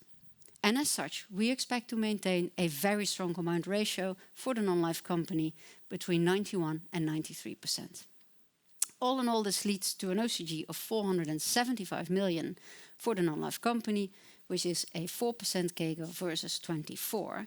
And you have to bear in mind that 24 still had some positive experience variances, so the run rate is actually slightly below that figure for 24. On free cash flow, we reiterate the message for non-life that we also give it full year. A conversion rate of over 80% should be possible for this business. Let's move to Japan, another area of growth. First of all, we're working very hard to finalize the regulatory improvement plan. And we're confident that we can return to 2022 VNB levels by 28. In March, we launched a new product in a fast-growing long-term savings market. First 2 months of sales are very positive, and we have multiple product generations in the pipeline. Remember, there are only a limited amount of product approval windows every year, and we use all these for our SME business. Our larger competitors have to use them for their retail business as well, which is the bulk of their business. That means that we have a very solid position in this SME market. And to give you an example, in this long-term savings market where we just launched a new product, we only have 2 competitors. We're also expecting a positive impact of the new solvency framework, called ICS in Japan, on OCG. Under the current solvency framework, which is more like Solvency I, not that economical, higher sales hamper OCG because there is no deferred acquisition cost recognition. That will change under ICS, which will become more economical. And that means that under ICS, increasing sales will not have a negative impact on OCG. Free cash flow will continue to be restricted to 5/6 of Japanese GAAP. Japanese GAAP doesn't recognize deferred acquisition cost. But as David already alluded to, and Marius, our CEO of Japan, can give some more detail in the breakout session, we would expect the recovery of Japan to be gradual. And as such, we would also expect both OCG and free cash flow to show a gradual incline, and we would expect remittances to grow in line with OCG. Now turning to our stable, but certainly not boring, Dutch life and pension business. Starting with the basis, NN Group has always had a much stronger focus on DB than on individual life. With recent sales and with a lot of renewals in DB, we actually now have a book that consists for 80% of DB and only 20% of individual life. And that's important because the DB part runs off much slower than the individual life part. Higher interest rates also enable us to pick up a bit more yield. Now, the strong starting position with the higher interest rates means that the runoff of that book is slower. It's roughly 2% per annum now. We have a really strong track record in cost reductions at Life and Pension, and we're convinced that we can make that runoff of 2% also come through in our cost reductions. We see two pockets of growth for Life. First, we would expect a continued growth in DC, helped by the pension reform, adding roughly 45 million of OCG in 28. And secondly, as already said at the full year results, we would expect some balanced risk taking towards private credit, adding a couple tens of millions as well to OCG in 28. All in all, we would expect a modest growth to 1.1 billion for the life and pension company in 28. Now, for remittances, as you're used to, we expect a stable pattern for NN Life.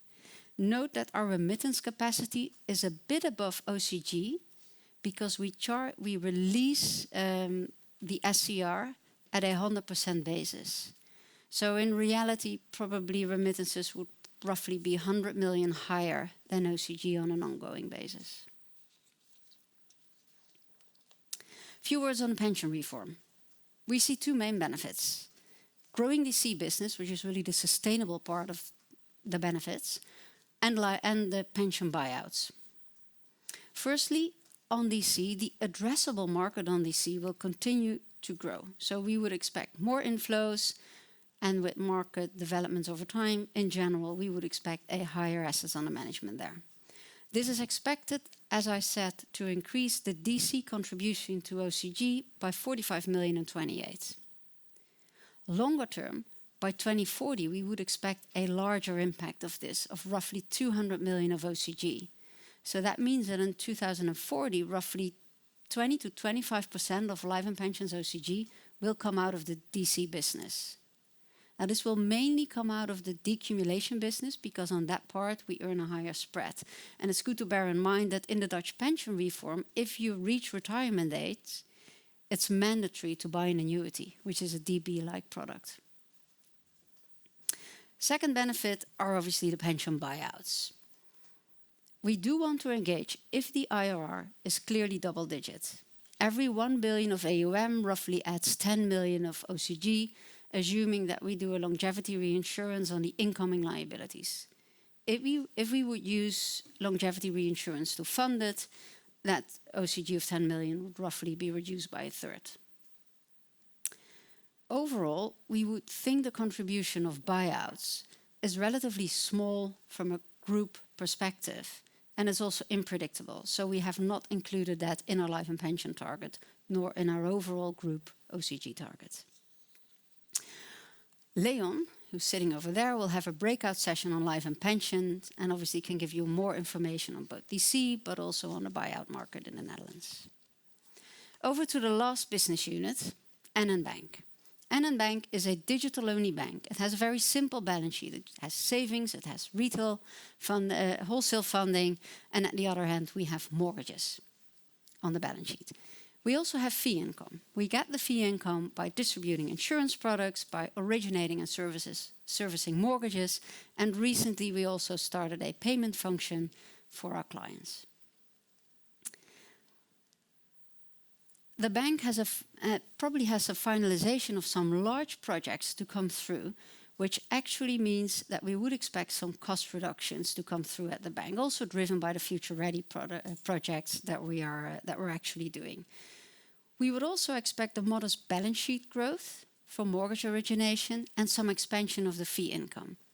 However, versus 24, and even more versus 23, we would expect continuation of NIM decline, given the way where interest rates have been moving, and we would expect that to more than offset the cost savings, the modest balance sheet growth, and the increase in fee income. Hence, we have a slightly lower OCG target for the bank of 110 million versus what we realized in 24. From a dividend perspective, though, things look better for the bank. By now, we have ended the cycle of counter-cyclical buffer raises that we've had over the last 2 years, so we would expect going forward that the bank can be a more stable source of dividend towards the group than it has been in the recent past. We also transitioned to Basel IV on the 1st of January, which actually provided an uplift in capital for the bank as it reduced the risk-weighted assets for the bank, which would enable the bank to this year pay a strongly elevated dividend. Now, we could get some further RWA optimization from moving to an AIRB model, but bear in mind it's a very simple balance sheet, a lot of mortgages, so ultimately the leverage ratio will be curtailing any capital benefit that would come from that, because the leverage ratio would ultimately become leading. Now, this concludes the business part of the presentation. Let's move to solvency. Our balance sheet continues to be strong with a resilient solvency ratio, a low leverage ratio, as you can see, a very comfortable cash capital position at the top end of our range, and over 1 billion tiering headroom. That provides us with ample financial flexibility. In March this year, we also proactively managed our refinancing risk by issuing a successful 1 billion of Tier 1 capital. We also included a tender on the outstanding Tier 1 capital, which is grandfathered until the 1st of January 26, which had a pickup rate of 75%. Now, this resilient solvency ratio is not something we take for granted. We really actively monitor it, and we also act on it. As you can see on this slide, we've been able to weather very sizable market and regulatory headwinds since 21 by strong capital generation ahead of our capital return promise, and also by management actions. Market headwinds mainly consisted of negative real estate revaluations and widening government spreads. Regulatory headwinds consisted of multiple UFR reductions, counter-cyclical buffer at the bank, and various VOLA rebalancings. As said, we've been largely able to offset that by our strong net capital build, which is roughly 8% per annum, and we would expect that to be sustainable. We also included various management actions, which was an acceleration into our SAA, where we reduced emerging market exposure a bit, mortgages a bit, equities a bit. We'll transfer that into private credits. Plus, we've been very active in the economically very beneficial longevity reinsurance market. And that market actually continues to look very attractive at this point in time. So we take a very active approach here. Obviously, the basis for a strong solvency ratio starts with a very solid investment portfolio. And as you can see on the next slide, roughly 80% of our investment portfolio is in fixed income, which should already provide you some comfort. The core of our portfolio consists of mainly Western government bonds, rated triple to single A. Our corporate and financial portfolio largely consists of 85% of investment-grade credits, is well diversified by sector, and has a focus on Western Europe. During the great financial crisis, 20% of the corporates in general experienced a one-notch full-letter downgrade. In such a severe scenario, we would only expect roughly 4% impact on the solvency ratio, which is by all means manageable. And on Dutch mortgages, I think most of you can dream that by now because we've said it many times, but we really think it's a safe asset class. We have an LTV of around 50%. Customers are generally locked into long, low fixed interest rates, so there is little refinancing risk. The personal bankruptcy laws are such that there is a huge incentive for people to continue to service on their debt. Loan losses during the crisis were very minimal. And bear in mind, the great financial crisis, when we entered it, LTVs were almost double. It was close to 100%, now it's at 50%. And in addition, a quarter of the book is guaranteed by the Dutch state. So we really consider this as a safe asset class. Now, we have a high quality investment book. It doesn't mean that we do not have any sensitivity, obviously, in solvency. But if you look at the sensitivity that we have on solvency, you really have to take into account that 80% of the book is fixed income. And for fixed income, we have a stock and flow principle on our sensitivities. And that stock and flow principle applies to the full 80% of the fixed income portfolio. As you know, we have an ALM policy that cash flow matches our long duration liabilities with assets. As such, we intend to hold our fixed income assets until maturity to pick up the notional. The negative impact from, for instance, wider government spreads on solvency will over time be fully earned back in OCG. So intermediate spread movements on these assets are economically less relevant for us. Moving towards interest rate sensitivities, by our ALM policy and management actions, we also reduce them. Changes in interest rates do impact the benefits we incorporate from the UFR extrapolation.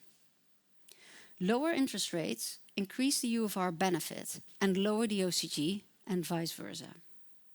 So also on interest rate, there is a stock and flow dynamic, and we're not economically that worried about that, unless obviously we would go back to a zero for long environment.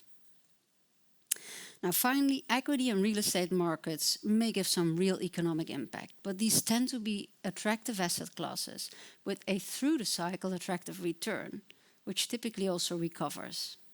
And that's exactly what we've seen at a real estate portfolio that we hold, where we, from mid-year 22, actually lost 15% of valuation from half-year 22 until the end of 23. And that loss was mainly that the negative revaluation was largely driven by higher interest rate, which pushed up cap rates and hence led to lower valuations of the real estate book. The underlying fundamentals were always very strong. We were able to largely price through inflation. We still had high occupancy rates. Full year 24, where we all in all saw an increase of 3%, to us really indicate that we've seen the trough in this real estate book. We have 42% of our exposure in residential, a large part in Dutch residential housing, where there is still the expectations that prices will go up due to the scarcity of housing in the Netherlands. Industrial, 26%, is the second largest contributor of this book. That's mainly logistics. And in this sector, we've continued to see a lot of liquidity also when prices were moving down. And we obviously see very strong characteristics of this sector at the moment. So to sum up, we would expect positive revaluations on our real estate book. After covering business, balance sheet, let's go to our capital return policy. You're familiar with this sheet. It has featured consistently in presentations over the last couple of years. Our three-pillar capital framework remains unchanged, with a comfort zone of between 150 and 200% of solvency. If we're sustainably above the 200%, we will improve our sustainable capital return with small incremental steps, rather than large, lumpy buybacks. This will put us in a position where we can both enhance our progressive capital return and improve our solvency ratio at the same time, given our strong net capital build of roughly 8 percentage points per annum. Now let's have a look at the recent group solvency development. We navigated well through turbulent markets, and our April solvency remains at the top end of our comfort zone between 150 and 200%. It came in at 195% if you would filter for the untendered grandfathered RTO1 that will become ineligible on the 1st of January due to the grandfathering, or if we would decide to call that, it would become obviously ineligible at the moment that we would send out the redemption note. In terms of movements, as you can see on the left hand, OCG, net of the full share buyback of 300 million, plus a pro rata interim dividend, added 1 percentage point. Markets had a negative of -1%, and other, which included the positive impact of Basel IV at the bank, actually had a positive impact of 2, which gets you to a pro forma ratio of 195%. Now, we're at the top of the range, of our comfort range, but we're not yet at 200%. However, if under normal circumstances our 8% net capital build would come through, we would expect to get there in due course. A natural moment to reassess this and then reassess the capital return promise will be at our full year 25 results. Lastly, on solvency, it's also good to remember that we actively reduce sensitivity. Last year, we changed the valuation method we have for mortgages, which lowered the volatility that we have towards mortgages in terms of solvency. And the year before, we actually reduced the steepening risk. So we have reduced sensitivities over the last couple of years. We also continue to have strong levers to improve solvency at economically attractive terms. And there especially longevity transactions come to mind, where in roughly the next 3 years, we would build approximately 10 billion of liabilities that would be eligible. Now, we've referred a lot to our ability to generate capital ahead of our attractive capital return promise. But obviously, it's also very important to look at it from a cash perspective. And this actually looks quite good. Historically, we've been able to add roughly 300 million of cash, to have a cash build of roughly 300 million per year, and we have no reason to see this deteriorate. That means that in the next 4 years, we would expect over 8 billion of remittances coming out of our businesses. We would expect to return 5 billion to shareholders without assuming a further step up in the buyback. Based on our cash flow expectation, that means that we will accrue over 1.5 billion of cash. And this really provides us with ample flexibility, cash and financial flexibility, for value-enhancing organic or inorganic growth, or if these options would not be available, or if they would not be attractive and would not meet our hurdles, we could increase the return promise to our shareholders. As such, we feel we have ample flexibility to continue our progressive shareholder return policy. Now, let me wrap up and conclude. We have delivered long-term growth, and we expect to continue this trajectory. We have an OCG target of 2.2 billion for 28, and we have a free cash flow target of over 1.8 billion for 28. Future growth is largely driven by Insurance Europe, Netherlands Non-Life, and Japan, and therefore improves the overall business mix of our company towards a higher growth level. We have a proven resilient balance sheet with a high-quality diversified investment portfolio that enables us to weather volatile markets, as demonstrated by our group solvency ratio, which came in at 195 and is at the top end of our range in April.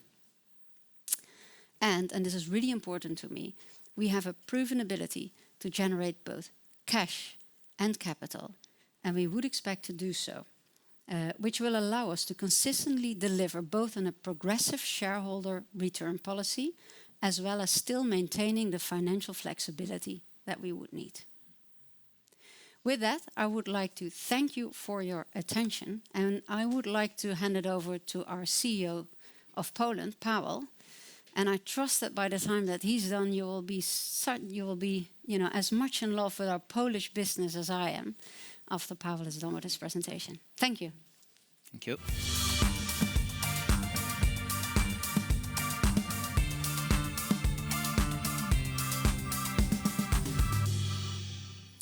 Good morning, everyone. Poland has been quoted today a few times already during the morning presentations. And I have the privilege now to really share with you a little bit of the details about our transformation program. But before I dive into the I would say, key components of that program, let me first introduce shortly myself.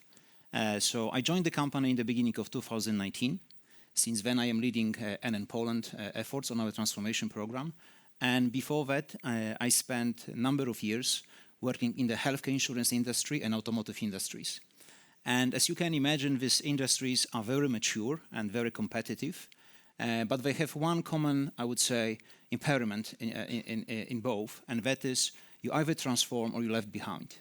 So very quickly after my arrival to NN Poland, we made through the assessment of our position with my team, and we clearly discovered that we are not different.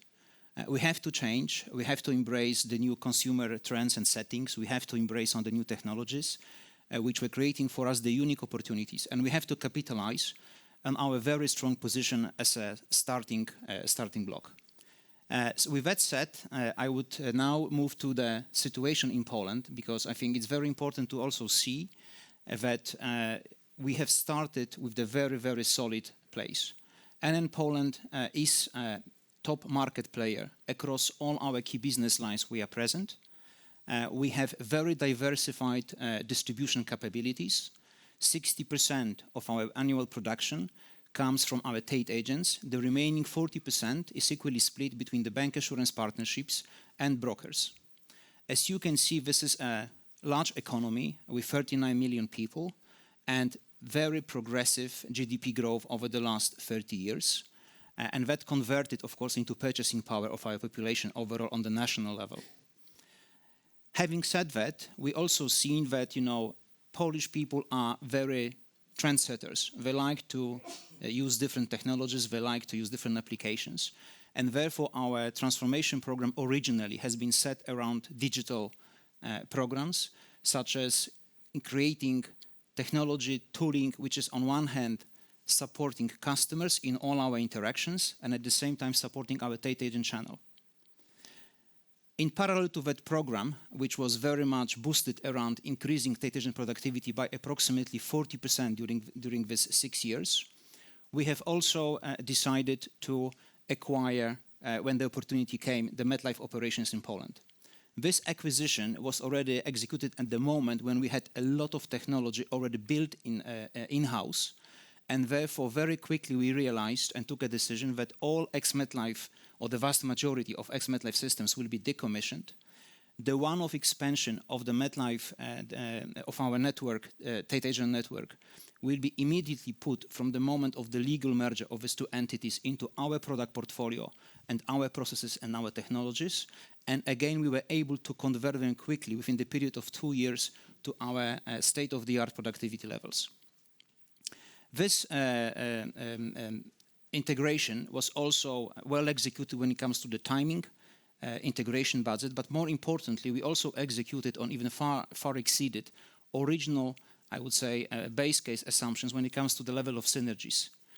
When acquiring MetLife, we were assuming 11 million euro annual savings coming from the cost synergies. The actuals were at the 16 million euro. And that was very much thanks to the things I mentioned just earlier about moving entire MetLife into our technology platforms. Now, how these journeys have converted into the actual numbers, the numbers which you are most likely interested in. First of all, during the last 6 years, we had increased phenomenally our overall customer base. As you can see, that growth was well above 150%. At the same time, we had a significant step up in our OCG numbers at the country level. 25% of this growth, what you see here, has been actually derived from the ex-MetLife operations. 75% of that growth is our organic efforts. And I think that has created a very solid confidence about our ability to transform and lead and stay in the market-leading position going forward. One, I would say, element which integrates both of these KPIs, customer growth and step up in the OCG, also comes from our product strategy. In 2014, we took a very bold decision as a market leader in Poland to actually move away from the unit-linked sales and move to the protection. We were really the first company in Poland who came with the first initial products already in 2015 on the market, and since then, what you see, we have been able to drive our production, our sales, with the cumulative annual growth rate at 13%. I think that is an astonishing result, and it only shows that we have properly understood and we really nicely hooked our product offer and distribution and platforms with the growing customer needs and future profiles. Recently, we also tapped into the healthcare insurance, which is expanding our position, but we are doing this, of course, via the partnerships with the healthcare providers, and we believe that this is going to fuel our growth going forward. If I now look at the 3 years ahead plan, so if we could see, what are we going to do? I think first of all, Poland is going to immensely benefit from the Future Ready program run by the group. So we'll be benefiting in extracting the know-how, the competences, the use cases, which Sherry was sharing with you on the AI. We want to plug them into all our 3 major blocks of activities, so into the lead generation, by really doing even more on the digital marketing front and providing even more matching processes between the advisor and the potential customer. We want to also increase the option for customers to not only start online search for the product, but also be able to finish online sales for some of the categories, or go for the advisor with the pre-filled information which advisor is receiving. That would clearly increase our conversion rates. And we also want to use AI to further increase our self-service platform, which already is in place. Currently in Poland, we have more than 1 million users of our self-service platform, so that creates immense opportunity going forward when it comes to the personalization of the interactions going forward. These all elements should convert into the significant increase of our key financial parameters, namely in the OCG, but also in the number of customers. We truly believe that we will be crossing 2 million customers number in 3 years from now, and also improving our annual production by 50 million euro. Before I hand over to my colleague from Romania, Kuldeep, and he will take you through Romania journey, let me share with you a short demo, which will be sort of visualizing to you what our end state will look like within the next 3 years, and how we intend to connect the customer, the advisor, but also our self-service platform in a one omni-channel journey. Thank you very much for your attention, and let's enjoy the movie. Thank you. Kate visits LinkedIn on her mobile phone, looking for a replacement for her colleague. She finds a post by an NN agent about a new health insurance offer that particularly gets her attention at the moment. Kate clicks a link embedded in the post that redirects her to the agent's page, where she finds out about the product details and checks the agent's reviews. What Kate quickly sees is the segmentation questionnaire. It is simple and convenient to complete. Kate needs to answer 3 simple questions about her needs: who or what is to be insured, the preferred type of insurance, and what amount she wants to spend on his coverage. After reviewing the initial calculation, Kate decides to buy the insurance policy online. She can easily authorize the transaction on her mobile phone with a code sent via SMS. She answers a few simple questions from a medical questionnaire in a secure area. Then, she receives a final proposal regarding a health product with a price. Before making a final decision, Catherine wants to make sure that she has chosen the right policy coverage. To do so, she contacts an agent. She chooses an instant hot call, and the agent calls her back within less than a minute. Dorota answers a call from Catherine in her K2 system. In our hot call, the advisor's conversation with Katarzyna is recorded, enabling us to optimize the quality of interactions through integration with cutting-edge machine learning tools. The agent easily finds a lead in K2. The customer clicks and proceeds to calculation in One. In One's sales system, Agent Dorota can see what policy coverage Catherine has chosen and can modify the offer on the fly, receiving hints from artificial intelligence in the background. After making sure the offer fully meets Catherine's needs, she closes the sale remotely. After purchasing the policy, Catherine logs into the MyNN customer area. There, she can see a view of the policy details, gain access to the NN Club, where she can receive a gift for the purchase of the policy. In this way, we want to make Kate a loyal customer of the NN brand. In addition, in MyNN, Catherine will receive proposals for extending the protection offered by the insurance policy thanks to the next best offer. In MyNN, Kate can also make changes to her policy without an agent. Kate can log into MyNN at any time using the icon installed on her phone.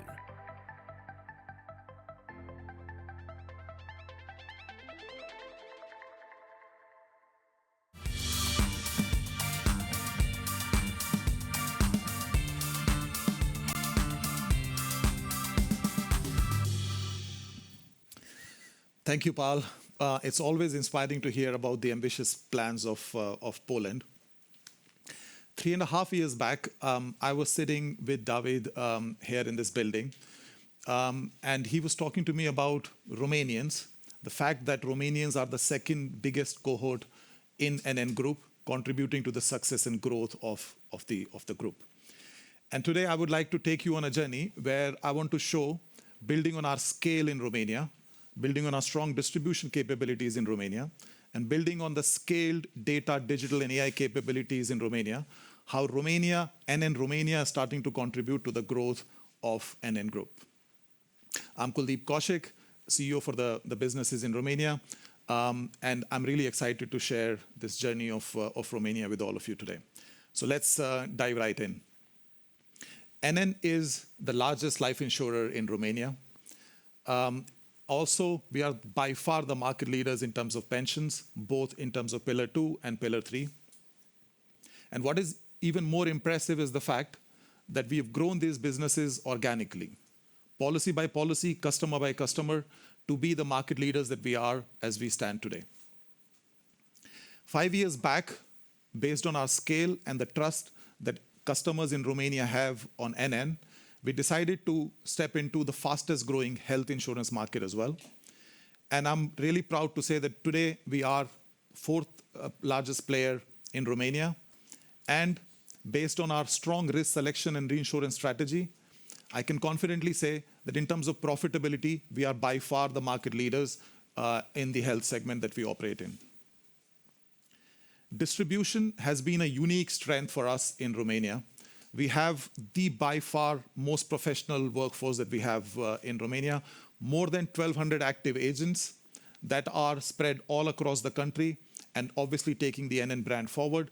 We also have a strong distribution partnership with ING that we renewed in 2024. So it gives us a strong diversified distribution capability in Romania. In the last years, we've focused on growing our protection book. We're focused on making sure that our customers are interacting with us with life products, with health products, and you see an impressive CAGR growth in that protection portfolio over the last decade of 25%. Our pension portfolio is also in an accumulation phase. So as you would see, we have a CAGR of 12% in terms of asset under management growth over the last decade. And as we close 2024, we have more than 11 billion euros of asset under management in Romania, and that contributes to a strong fee revenues as we move forward. Now, that scale that we have, the unique position that we have in Romania, combined with our strong distribution and the fee revenues that we have in the pension business, has enabled us to grow our OCG, to triple our OCG between 2019 and 2024. However, as you would see, the market is really underinsured, underpenetrated, and we have a massive opportunity as we move forward to be able to grow in that market.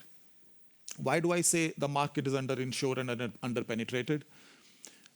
We have in Romania more than 19 million inhabitants, out of which only 11% today have a life insurance product. If you were to look at the insurance penetration in Romania is around 1%. which is significantly behind OECD average of 9%, but we are also lagging behind the comparative CE countries as well. Now, if you were to look at the underinsurance, underpenetration, underdevelopment in the insurance market against a country which has been growing quite significantly, there has been a lot of economic growth in the last decade. If you were to look at the GDP forecast for the future as well for the next years, everywhere it's clear that Romania will grow strongly in the next 5 to 7 years and will grow ahead of the European average as well. And I wanted to share this specific graph on purchasing power, which tells a story about Romania, that tells a story about the affluence, the growing affluence in Romania. If you were to look at the EU average in terms of purchasing power, and you see the journey of Romania from 2015 to 2023, the purchasing power of Romanians have grown from 50% in 2015 to 74% in 2023. And what is even more impressive is Bucharest, which has more than 2.5 million inhabitants.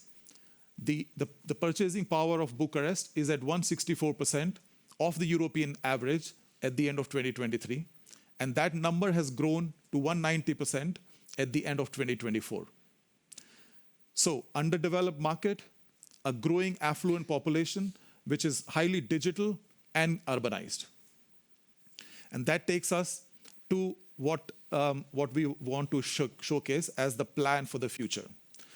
So if you were to look at the growing affluence in Romania, the under-penetration in terms of insurance, and the unique position that NN has in Romania, we think it offers us a strong opportunity to grow in the next period. And that growth is reflected in our numbers that we have shared with you today. We will attract more than 200,000 net new customers. We will have our new business sales, our AP, grow from 125 to 235 million euros by 2028. And that would result in an OCG growth to 70 million as we stand end of 2028. And the plans are clearly ambitious. So you might ask, what is driving that growth? And there are three big engines that are driving that growth as we move forward. First one is our continuous focus on offering the right value propositions to our customer, growing that protection portfolio that we have been working on, using the strong distribution that we have available in Romania. The second, as I talked about, our pension book. That pension book is in accumulation phase. As I said, we closed 2024 with an asset under management of 11 billion euros that will grow up to 20 billion by 2028. So that will continue to provide us with a strong fee revenue growth in the pension space. And lastly, the Future Ready program that we have been speaking about since morning, that would enable us to deliver efficiencies by the business transformation that is already underway. So let me highlight a few of the key initiatives under the Future Ready program that we've been working on. First, we talked about our strong consultant tied agent network that we want to continue to invest in. So you saw an example that Cherry shared this morning of automated call logging, but we have been building a lot of capabilities under the Future Ready program to digitally enable the sales network going forward and also empower them with the data and AI capabilities that one of the examples you saw in the morning, but we have many more in terms of matching the right lead to the right agent, allocating the orphan portfolio to the right agent as well, and many more that we want to test. The ambition for us is to grow this tied agent network by 20% in terms of absolute number, and to grow the productivity of each of these agents by 20% as well by 2028. You heard about the leads generation. Romania has been very successful in the last year in ability to attract digital new customers. So the acquisition via digital channels has been a massive success story in Romania. We have, at the end of 2024, generated more than 100,000 digital leads. And out of those 100,000 digital leads, we've been able to convert 13% of that business. And let me underscore that number. In any other business, a conversion rate of 5% I would give my left hand for. So to have consistently deliver 13% conversion on more than 100,000 lead is an impressive achievement. And what we are starting to do now is to making sure that we can add some of these data and AI capabilities that we talked about in improving the quality of lead, in having hot calls that Pavel spoke about in Poland as well. So ensuring that 13% number stays, but we want to also make sure that the remaining 87 that we are not able to convert, we are starting to attract and gain a lot more from that 87% as well. I talked about the growing affluent population in Romania. Inspired by Poland, we launched a critical illness product last year, and that product grew 4 times more than the sales that we had in our plans. And that product still continues in 25 to deliver strong growth for us in Romania as well. And the success of that product, we've taken it now to Hungary as well, and earlier this year we have launched that same product in Hungary as well. So a good example of share and reuse, the whole concept of future ready, where you build once and you're able to deploy in different countries as well. Lastly, Romanians are mobile first. The country is highly digital. The customers want you to engage them in digital channels. And through our Future Ready program, we have been investing heavily in building our sales and post-sale capabilities to be fully digital. So the ambition is that we have more than 80% of our business, of our transactions, of our interactions with our customers go through digital channels. By 2028, we want to be more than 80% digital in terms of interactions with our customers. And lastly, we talked about our customers who are digital native, who are highly urbanized and want to engage with you in digital channels. We have our NN Direct app, which is the self-service app that we have offered to our customers. As we stand end of 24, we have more than 55% of our customers engaging with us on that app. So they are active, they come and they do transactions on that app as we stand today. And our ambition is to, by 2028, have more than 80% of our customers interact with us on that mobile app. And that app in the financial services industry is right behind Revolut. So in terms of the appreciation for that app, we are competing with the best of the best. So let me summarize with where I started. If we were to deliver this ambitious plan, Romania will more than double its OCG by 2028. And as I said, will start to contribute to the growth of NN Group, to the growth of NN Europe. Thank you.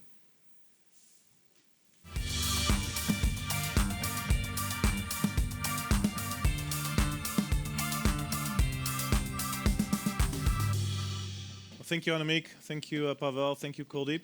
Well, the stage is being set for Q&A. There's a minor issue, is that we've given you 15 minutes more information than planned. So we can do 2 things, shorten the Q&A or shorten the lunch.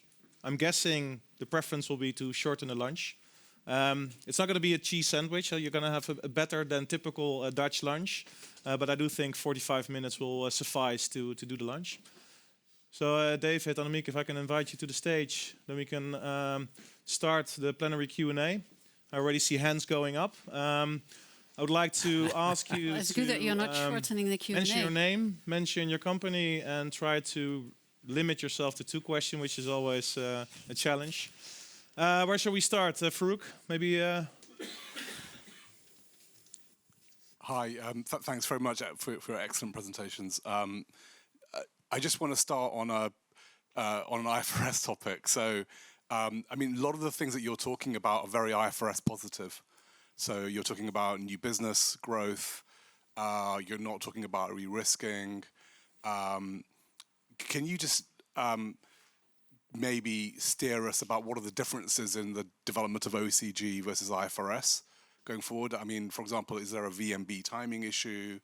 What about Japan ICS? Does that change how we should think about, converting to IFRS? So that's kind of topic area number 1. The second one is kind of around inorganic topics. So what your latest thoughts are on disposals versus areas that you think you really could strengthen, because it feels like you've got a reusable kind of technology in Europe. It feels like there are more markets you could probably do that in. And then lastly, just exactly what do you mean by incremental increases in capital returns? So does that mean step up and then plateau, or small step ups? Just give us an idea of how we should model it. Thank you. Sorry, that was 3 questions. It's very good that you did not shorten the Q&A, but you shortened the lunch, Robin. Well, to start with IFRS, first of all, to take a step back, we really steer the company on Solvency II, right? Because that drives the solvency creation. It also drives the way that we're regulated, and ultimately that will drive capital returns as well. We do look at CSM, and obviously over the last couple of years, we have already seen a positive CSM development, so we do have an organic CSM grow. It was a bit subdued. Last year it was 0.5% from the top of my head, but that's also because we have the improvement order in Japan, and we obviously don't have a lot of new business there. As Japan picks up, we think that structurally we'll have a positively growing CSM basis. And that's more dependent on Japan actually re-kickstarting sales rather than the change in ICS that we would get there.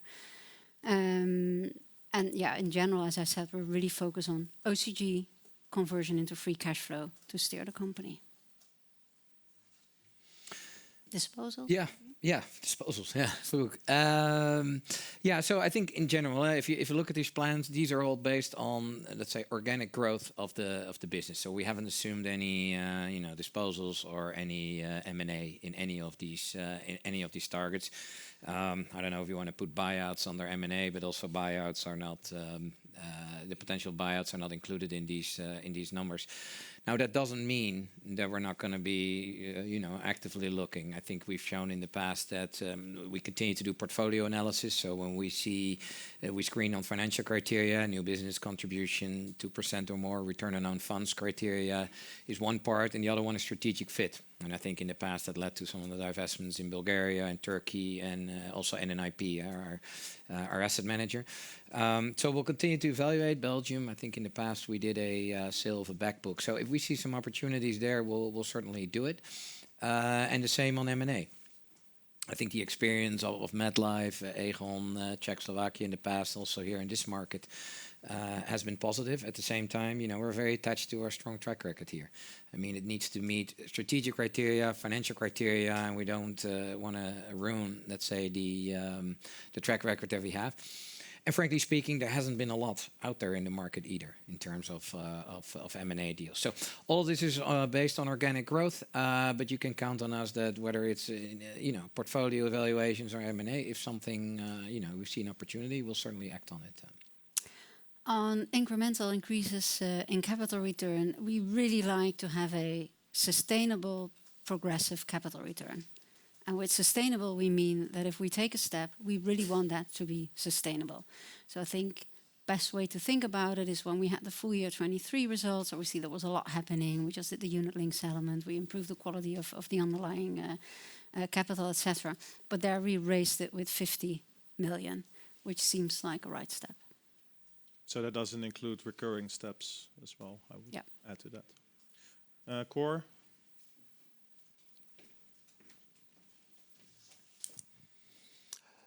Thanks for the presentation, Cor Kluis, ABN AMRO ODDO. A couple of questions. First of all, question on the pension buyouts.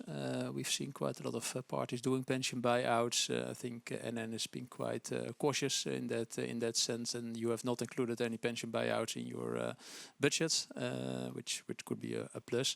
Could you give your view on the pension buyouts, because you're probably not satisfied with the returns which you see in the market, else you would have done more, and also the dynamics. Why is this? What are other parties doing which you're not doing? So that's on the pension buyouts.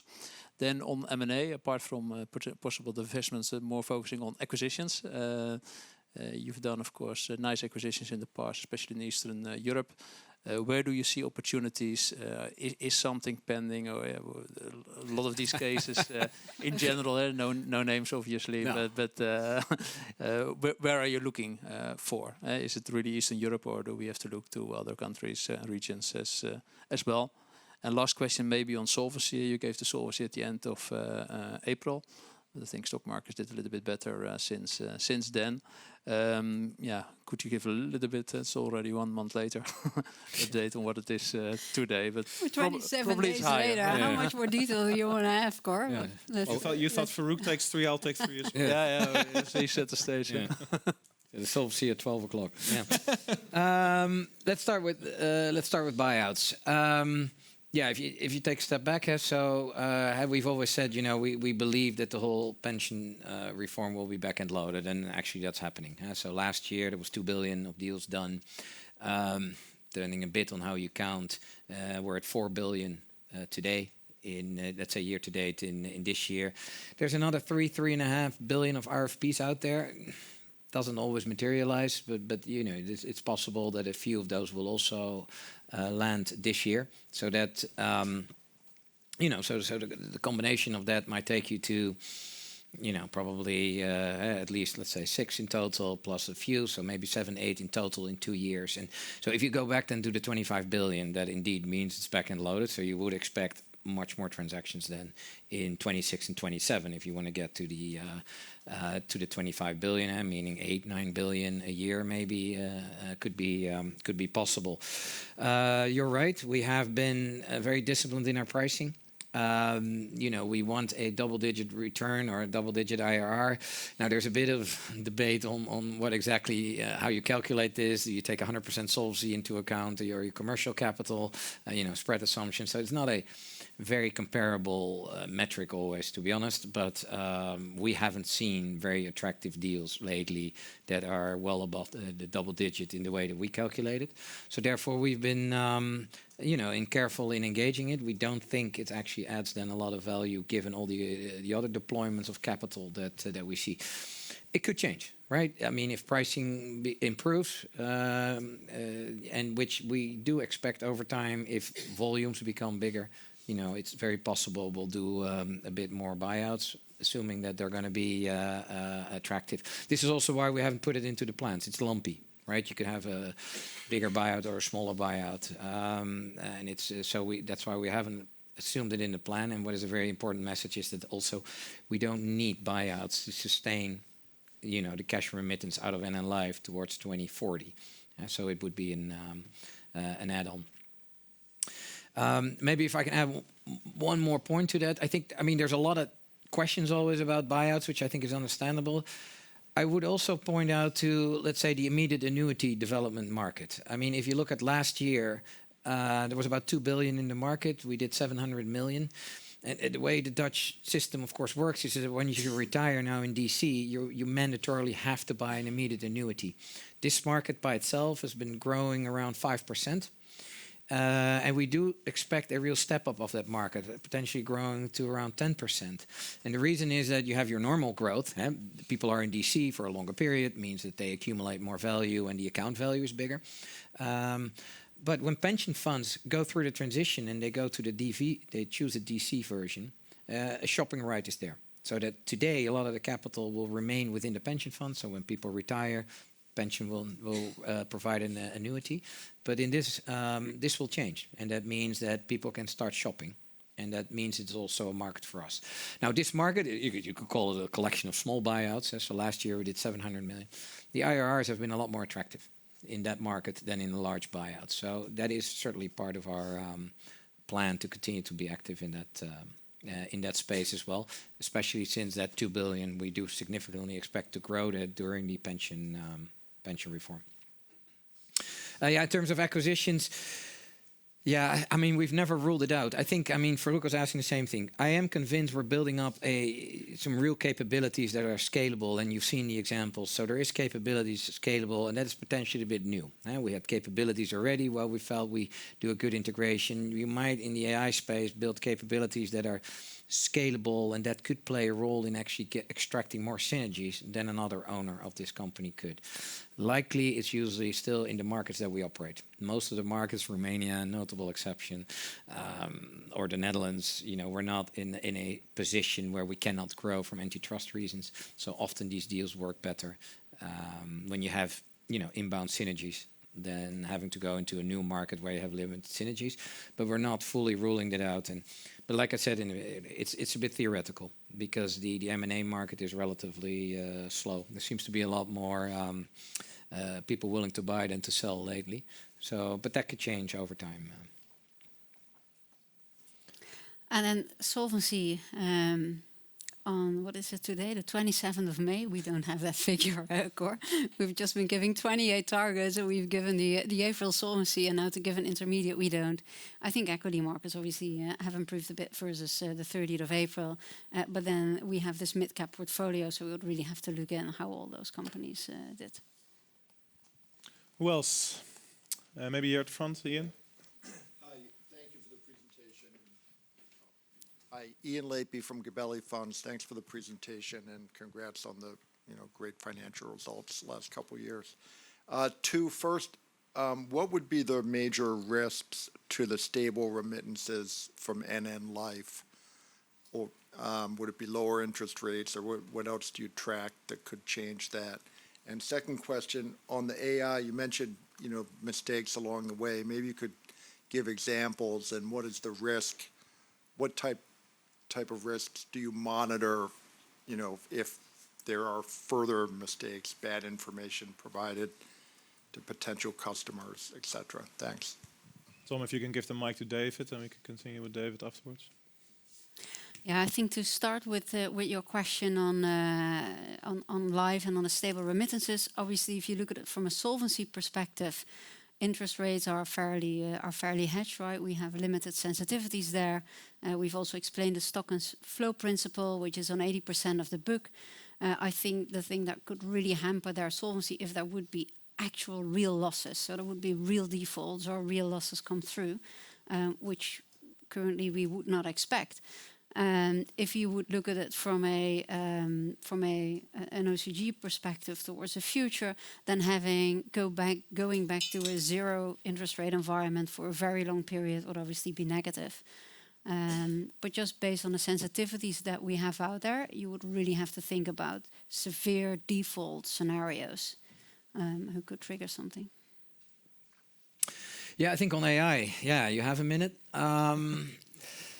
So I think there's a lot of learnings here that we had. So when we had a center of excellence and Cherry was running around, we hadn't educated the business unit. So these guys would come up with all sorts of use cases, and the business unit would say, great, but I'm really busy right now with something else. So I think one part was that we didn't properly educate ourselves on this, and we let it way too much on a center of expertise. Data governance is not a cool topic, but is a real problem. If your data definitions are not aligned and you haven't clearly defined how do you expect to scale things across AI applications if your data governance is not in order. I think another one is, and I mentioned it already briefly, you can come up with all these cool cases, but if they're not scalable, then it's very cool to show in a setting like this. But if you cannot scale it across units, then you won't be able to monetize on it. And I think we're very disciplined now on monetization. So we come with a case of what is the business case, and it cannot be cost avoidance or something. If we do this, we avoid that or something. It has to be real monetization, and I think that was also a learning. I think what is going forward remains very important is the ethical framework that we have. I mean, we have a framework, a criteria that we ask each other. So, and there's a couple of questions that we debate with each other. And one is, of course, can we technically do it? Then you get also a question, is this legally allowed? And there's a lot of regulation, obviously, in Europe. But then the third one is, do we want this? I mean, can we explain this? If this goes into the newspaper, how would customers feel about it? Which is a much more difficult threshold, usually, than is it legally allowed? And we monitor. So we monitor anti-risk selection. Is there things happening that we consider unwanted? And so this ethical framework is something that remains very important. And of course, we still have humans at the end of the day taking a lot of these decisions and backtesting some of the the AI developments that we have, and that gives us at least a good foundation to have the internal debate on, even if you technically can, and even if it's legally allowed, you might not want to do it. And I think those are the debates we have internally. Did that answer your questions, Ian? Yes, Yeah. Thank you. David, over to you. Thank you. David Barma from Bank of America. Firstly, on remittances and cash conversion. So the plan is mostly based on remittances growing in line with OCG, especially for Dutch non-life and Europe. What sort of conditions or environment do you need to see to grow that faster? The conversion ratio is still quite a bit below the group average for those two units. So that's my first question. And then secondly, on the OCG target for non-life, that's quite an impressive growth from the 2024 kind of underlying OCG base, 5-6% in the market it's now pretty mature and with pricing slowing down, and a combined ratio target that's stable. So can you talk a little bit about the building blocks to get to the OCG target in non-life? And I'll be a good guest. I'll stick to 2 questions. You can pass it on to Nasib. Yeah, you want to have lunch, yeah? If you starting with non-life actually was close to an 80% conversion ratio, free cash flow into OCG already last year, and we would expect that it can be and it can sustain an 80% or slightly higher conversion ratio. It has a solid solvency base, and we would expect it's a short tail business. We don't expect to lead a lot more capital there than we already have to sustain the growth. So there we're very comfortable.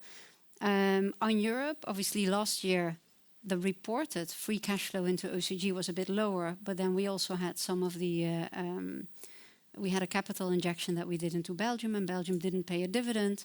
If you would correct for that, we would be at a higher base. And I think going forward on Europe, probably the conversion would roughly be around 60-70%.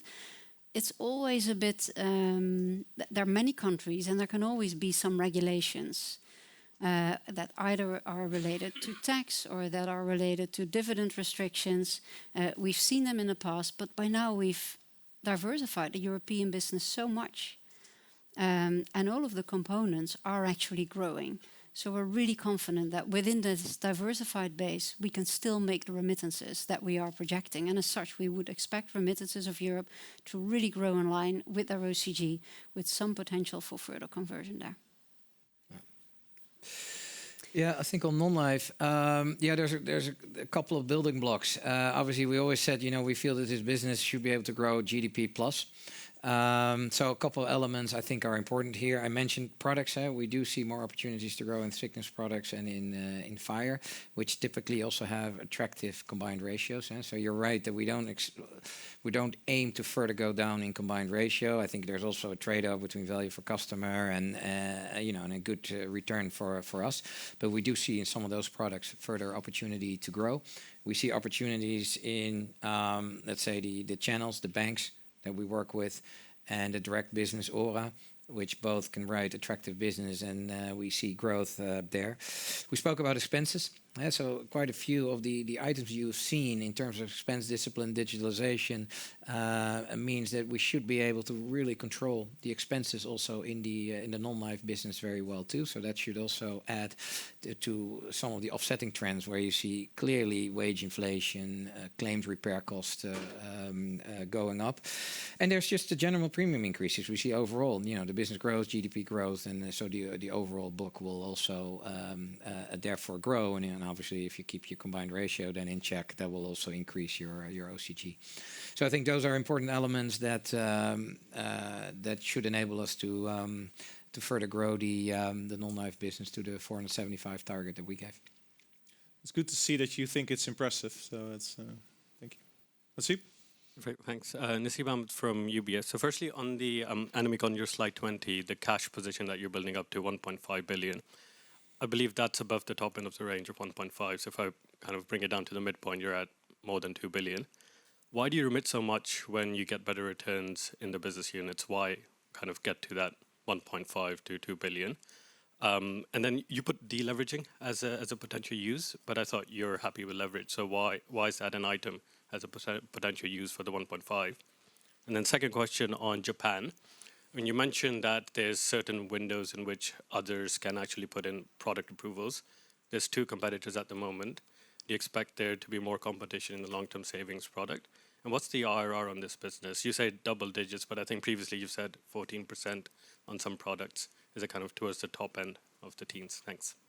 Can you pass the mic on to Andrew, please? Thank you. Shall we first do these questions before we also take on board Andrew's questions? Well, the cash build-up, indeed, if the cash build-up would come through, we would obviously be above the top of the range. And what we currently see, we leave sufficient cash and capital in the businesses to sustain their growth. And they can actually deliver it with the current capital that they have and with the remittances that we have projected. If they would come to us and say, we have a strong organic or inorganic opportunity that has an attractive return, we'll support that. There is no issue there. But what we have now in the plans is all based on what the current capital base is and on the remittances that we have. And that already offers significant growth. The leveraging, we'll look at it opportunistically if we would do so, but maybe there will be some organic or inorganic growth opportunities that would actually have a higher return, and then we'll look at that. It's just really nice to have that cash flexibility. Yeah, on Japan, if you take a step back, so the overall, we mainly compete with Nissei, Nippon, and Daido, and ourselves were the top three in the market. And then you had, let's say, MetLife, AXA, Sony, Meiji Yasuda. Specifically in the long-term corporate life, it's primarily Sony and also AXA. And we now entered also into this market. Now, our expectation is that over time we will see more entrants, but especially when you talk about the larger players like Nippon or Daido, they need to make trade-offs on, am I going to introduce a product here, or is it going to be a retail version, or they have to make more trade-offs because like I said, the windows to introduce a product and get pre-approved by the regulator is limited. So.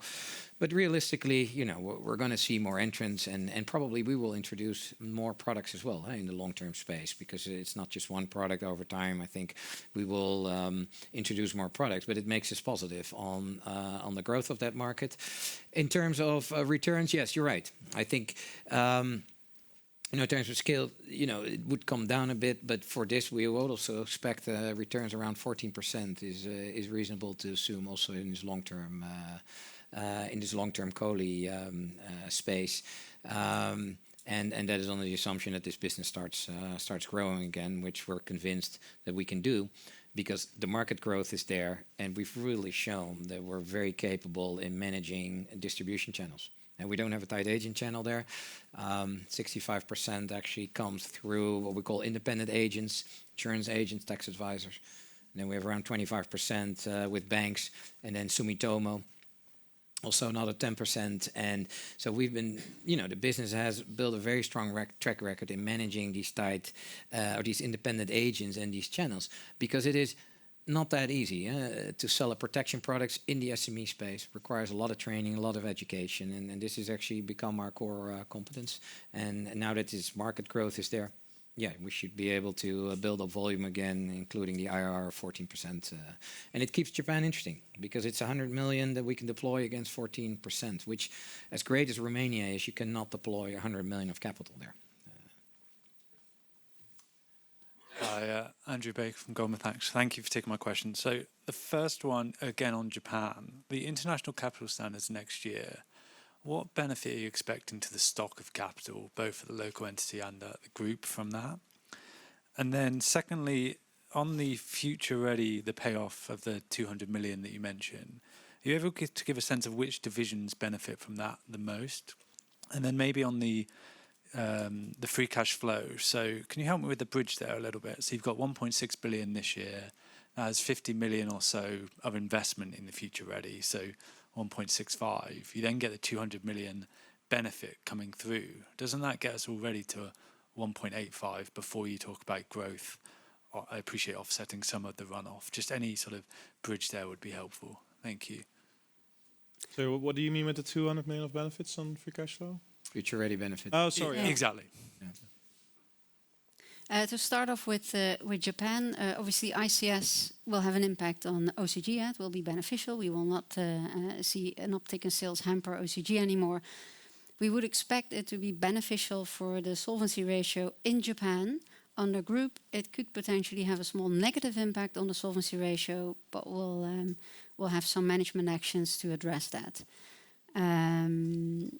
So that related to ICS.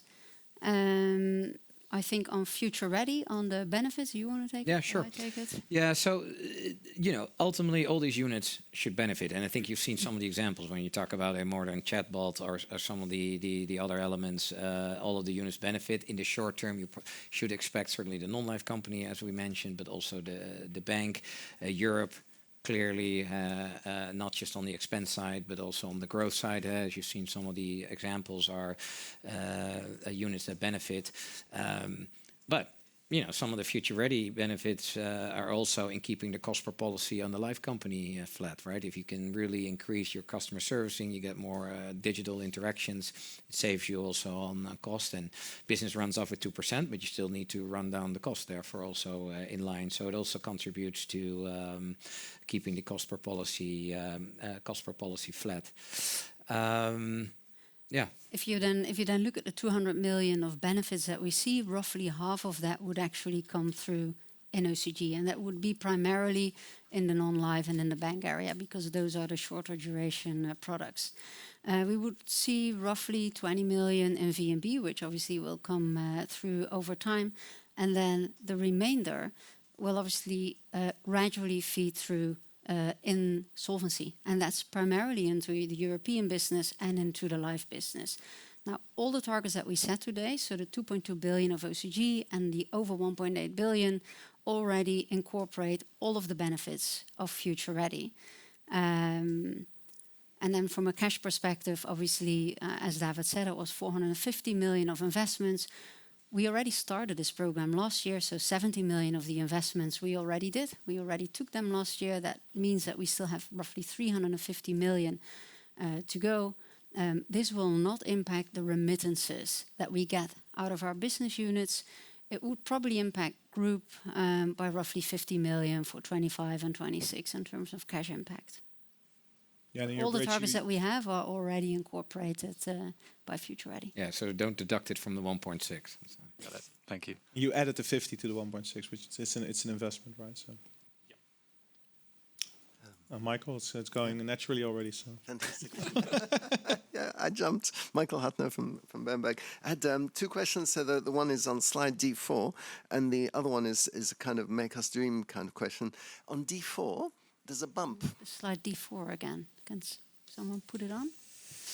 Inside D4 in the life, there's a little bump, speed bump maybe, but it's actually, it means you're flat, you're not going down. Can you maybe talk about the profile of the life OCG of the next 2-3 years, I guess, because it looks nice. It looks nicer than we'd have thought. And then the other question, which is make us dream question, and you might say, oh, why should I make you dream? Historically, you've actually grown much faster than the numbers you're showing here, right? So I don't have all the numbers, but DPS 11%, and you've got total OCG growth now of 5%, but previously it was 7%. So clearly there's a bigger engine within NN than we've seen in the past. And I'm just wondering which bit of it is the conservative bit. I guess some of it is you're not putting all the benefits of the annuity growth in. You talked about immediate annuities, but my guess is you've put none of that in there. And I just wondered whether you could kind of flesh it out a little bit. Well, let me help you. Let me help you a bit here. We did actually have higher growth if you would look at it for the last couple of years. I think there. We had a 7% absolute growth also on CAGR, absolute CAGR 7% on OCG, whereas now it would be 5%, but then on a per share basis it would be the 7 to 8%. You do have to bear in mind that over the last 4 years we also included some acquisitions. We had the MetLife acquisition, and we also had some years where we saw rapid interest rate increases, which was beneficial for the European business. It was also beneficial for the non-life business. So we were helped there a little bit by inorganic growth, but also by this year where we had rapid increase of interest rates. So, it may happen again, but we're not banking on that one to give you something. Now, on the OCG for life, I think the bump is a little bit an impact of that. We actually forecast that by a business plan, and then afterwards we run with a kind of a steady growth rate. But we do foresee for life the OCG to grow by roughly 50 million, because we now have a target out there of of 1.1 billion.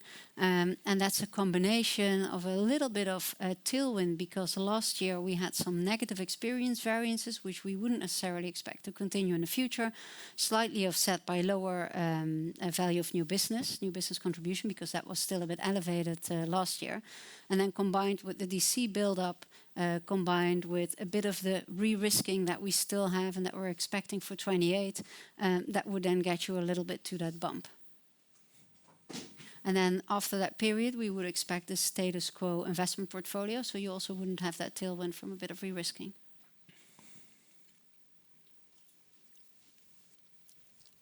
Hi, good afternoon. Thomas Bateman from Mediobanca. I just want to understand a little bit on the longevity deals that you could do, because I think you've alluded to the fact that that could fund buyouts in the future. So what's the kind of internal calculation you're making in terms of the cost and what you might be giving up in terms of OCG there? And the second question is just on the non-life side of things. You alluded to the market softening there. What's giving you that kind of outlook? I still see pricing going up in motor at the moment. And maybe if you can just tag on to that as well, the regulators investigated margins for loyal customers. How do you think that might impact the market, and where does NN stand there? Yeah, to start off with longevity deals, we obviously look at the trade-off between capital and expenses for OCG. So what will be the cost for OCG? We look at the cost of capital of these transactions. And quite frankly, the cost of capital has been extremely low for these transactions. And that's really driven by a huge demand from US, but also European insurers, but the last few rounds really also with US insurers, for longevity risk, as they have so much mortality risk. And the Dutch very long liabilities on a very neatly administrated, coherent book just are very appealing to them. There is also a bit of a notion potentially of a different perspective on longevity and the lingering impact of COVID on that on both sides of the Atlantic, which if you would then use that and recalculate that, that would make those deals from our perspective and on our assumptions even more attractive. So we really look at it on the metric of cost of capital, and we clearly look at what is the capital benefit, but also doesn't it come too much as an OCG expense. Non-life? Yeah. Yeah, we didn't mean to imply that the market is softening. I think some of the things we're doing are preparing ourselves also in case the market is softening, and that's why, you know, expense discipline and risk selection, you know, will play an important role, because we cannot assume that, you know, things always stay the way they are. If you look at what's happening today, then clearly motor is under pressure. We've been increasing premiums significantly ourselves. Most of the market is, not everybody. You know, the interesting thing about motor is that any trouble in the P&C market always starts in motor, and certainly in retail motor. And so we've been quite vigilant in increasing premiums. The majority of the market is doing that, but not everybody. And that's a fact of life. That's why we don't get very bothered by that. We're, you know, if we would lose some market share on motor, if it's not attractive. I think today it's still running well, but some of the other products we do less premium increases than on motor. So yeah, if you look at then from a regulatory point of view, we're comfortable with the 91 to 93. I think it's a good balance between, let's say, good return that we make, but also a good return for customers. So otherwise, we wouldn't also be giving this guidance for over a longer period. That we believe that this is the right combined ratio to steer the company on. Benoît Pétrarque from Kepler Cheuvreux. So two questions on my side. So the first one is on the 200% solvency ratio at group level. So, you know, do you want to be relatively close to that number, I guess above that number, but relatively stay close to that number over the period, or would you not mind to be running at a higher level in line with some peers? Question number two is also on the capital side. Could you update us on the local ratios in Europe of the kind of units where there's a capital constraint, and also on the Dutch life ratio 185, 190, is that going to be a decent range also for the coming years? Thank you. On the group capital ratio, we obviously want it to be sustainably above 200. And as I said in my presentation, if we look at the net capital build that we have of roughly 8% per year, and you combine that with small incremental steps of an increase in the capital return policy, that would really allow us to both increase that return policy, but also have a bit of an increase in the solvency ratio. So that's where our thinking is on the group solvency ratio. Local ratios of Europe, I don't think we've disclosed them, but we at the moment do not see any constraints in any of the European countries to actually get the remittances out that we have in line with our plan. For NN Life, well, you know, it was at 187 at full year results. Still also very much at a strong level. So yeah, nothing more to add to that.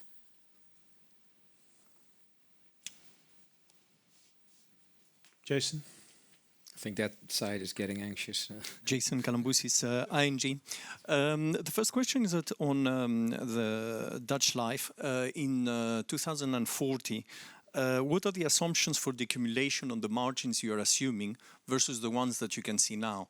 And at what level do you think they will be? Because the idea is that normally they should be increasing quite a lot along the way. So interested to know what you have baked in. The second is on the longevity. You have 10 billion that you will accumulate in 3 years. Where do you stand now? Should we take the buyout, the 900 million you have done? Where do we stand there? And is most of it going to be coming out of buyouts? Please limit to 2 because we have limited time left and there's still yes, quite a bit of people left. Just on the same, it is the market has done so far 6 billion, correct? Is that what we assume? Thanks.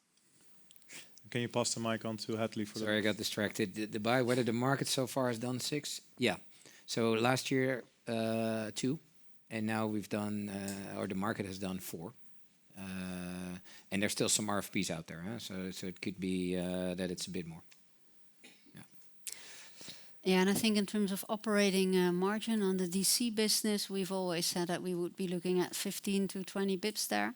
Obviously, the accumulation part is at a lower level, and the decumulation part is at a much higher level.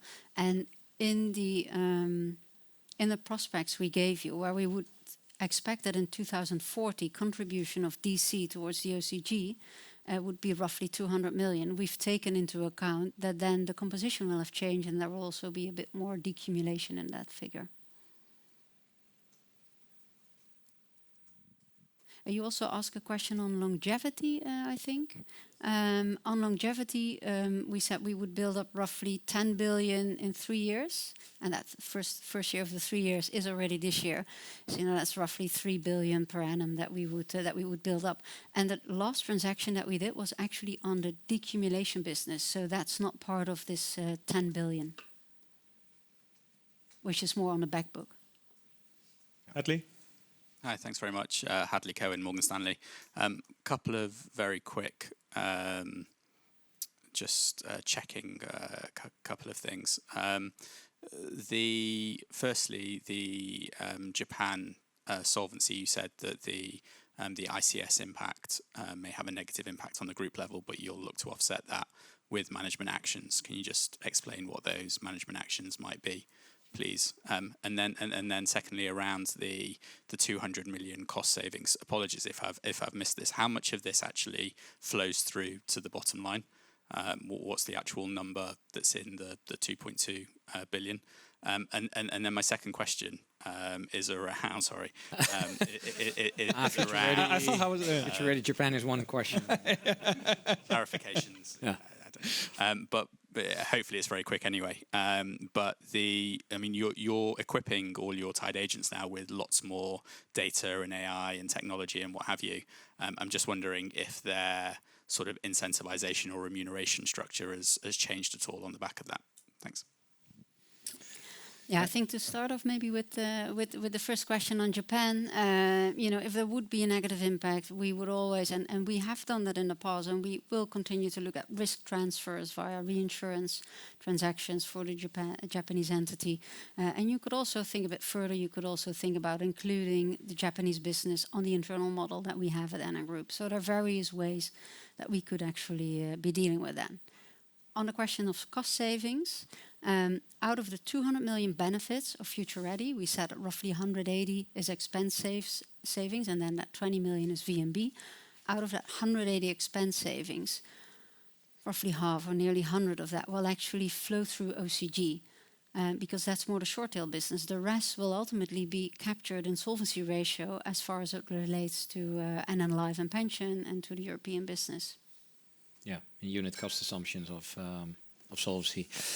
Remuneration structures. Well, I mean, to be honest, remuneration structures constantly change with tied agents. But it is possible that over time, if we manage to get the efficiency much more up, meaning that they are so enabled that they can sell a lot more, that also the commission structures will come down. So that will be a trade-off on how effective we will be. But agent retention is also very important. Historically, I mean, agent retention was shocking. 70-80% of the agents in general in Central Europe are gone after a year. So a lot of effort is now put into keeping them, training them. But yeah, I think the possibilities are a lot. So over time, you could see a change in remuneration structure because of all the support that we're giving as well. That side, show of hands. Farquhar, last question? I think you can leave it there. Yeah. Farquhar from Autonomous Research. Just two very quick questions then. Just coming back to the Future Ready program and AI more generally, I just wondered if you could give us a sense of how many FTEs work that is doing for you at the moment and where you expect that to go. And then secondly, a little bit of a follow-up to Hadley's question about the cost saves and the 200. The element that's going into the Solvency II ratio in terms of capitalisation, should I think of that as keeping you at pace with the cost assumptions, i.e. not really additive to Solvency II net-net? Thanks. Yeah, I think on FTEs for AI, so when we say it's 180 million of expense savings, and indeed half will go into solvency assumptions, half into OCG, but that doesn't really matter in terms of, yes, there will be FTE impacts, clearly. I mean, there's other savings as well, but part of it will be FTEs, but we're really steering, let's say, on the total expense savings. We're also hiring people, but there will be obviously job losses. To be honest, it's nothing new. I mean, if you go back 10 years, every year we have digitalization has been ongoing. You know, we incorporated Delta Lloyd and Vivat, and the overall FTE numbers have continued to trend down. So we do this. But yeah, when you get to the numbers, this is what you discuss with the union, with the Workers' Council, you get into a social plan, and that's when you also talk about the actual FTE numbers.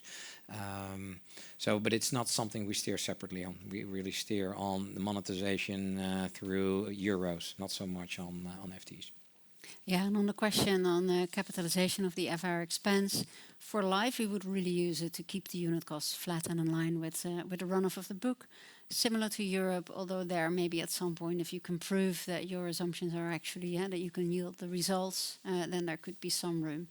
But it's mainly used to keep the expenses in line. Thanks for the question, all. I mean, we still have 4 breakout sessions coming later this afternoon where you can ask a lot more questions. I think, David, you want to wrap up for the webcast? Yeah, so certainly I think for people on the webcast, we still have a very interesting and exciting program that will come offline, unfortunately, for all of you. But I want to thank you very much for participating. Obviously, we're proud to present and come out with these targets, the growth that we're saying, the change in the profile of the company, supported by underlying positive trends, but also by, let's say, all the technological advancements that we see. So thank you very much for joining. We will now have a lunch break for all of us, and then we'll be back to go into the deep dive sessions and the breakout sessions. And for people on the webcast, I hope we will be on the road a lot, starting travel tonight. So hopefully we can also meet in person in the incoming period. Thank you very much.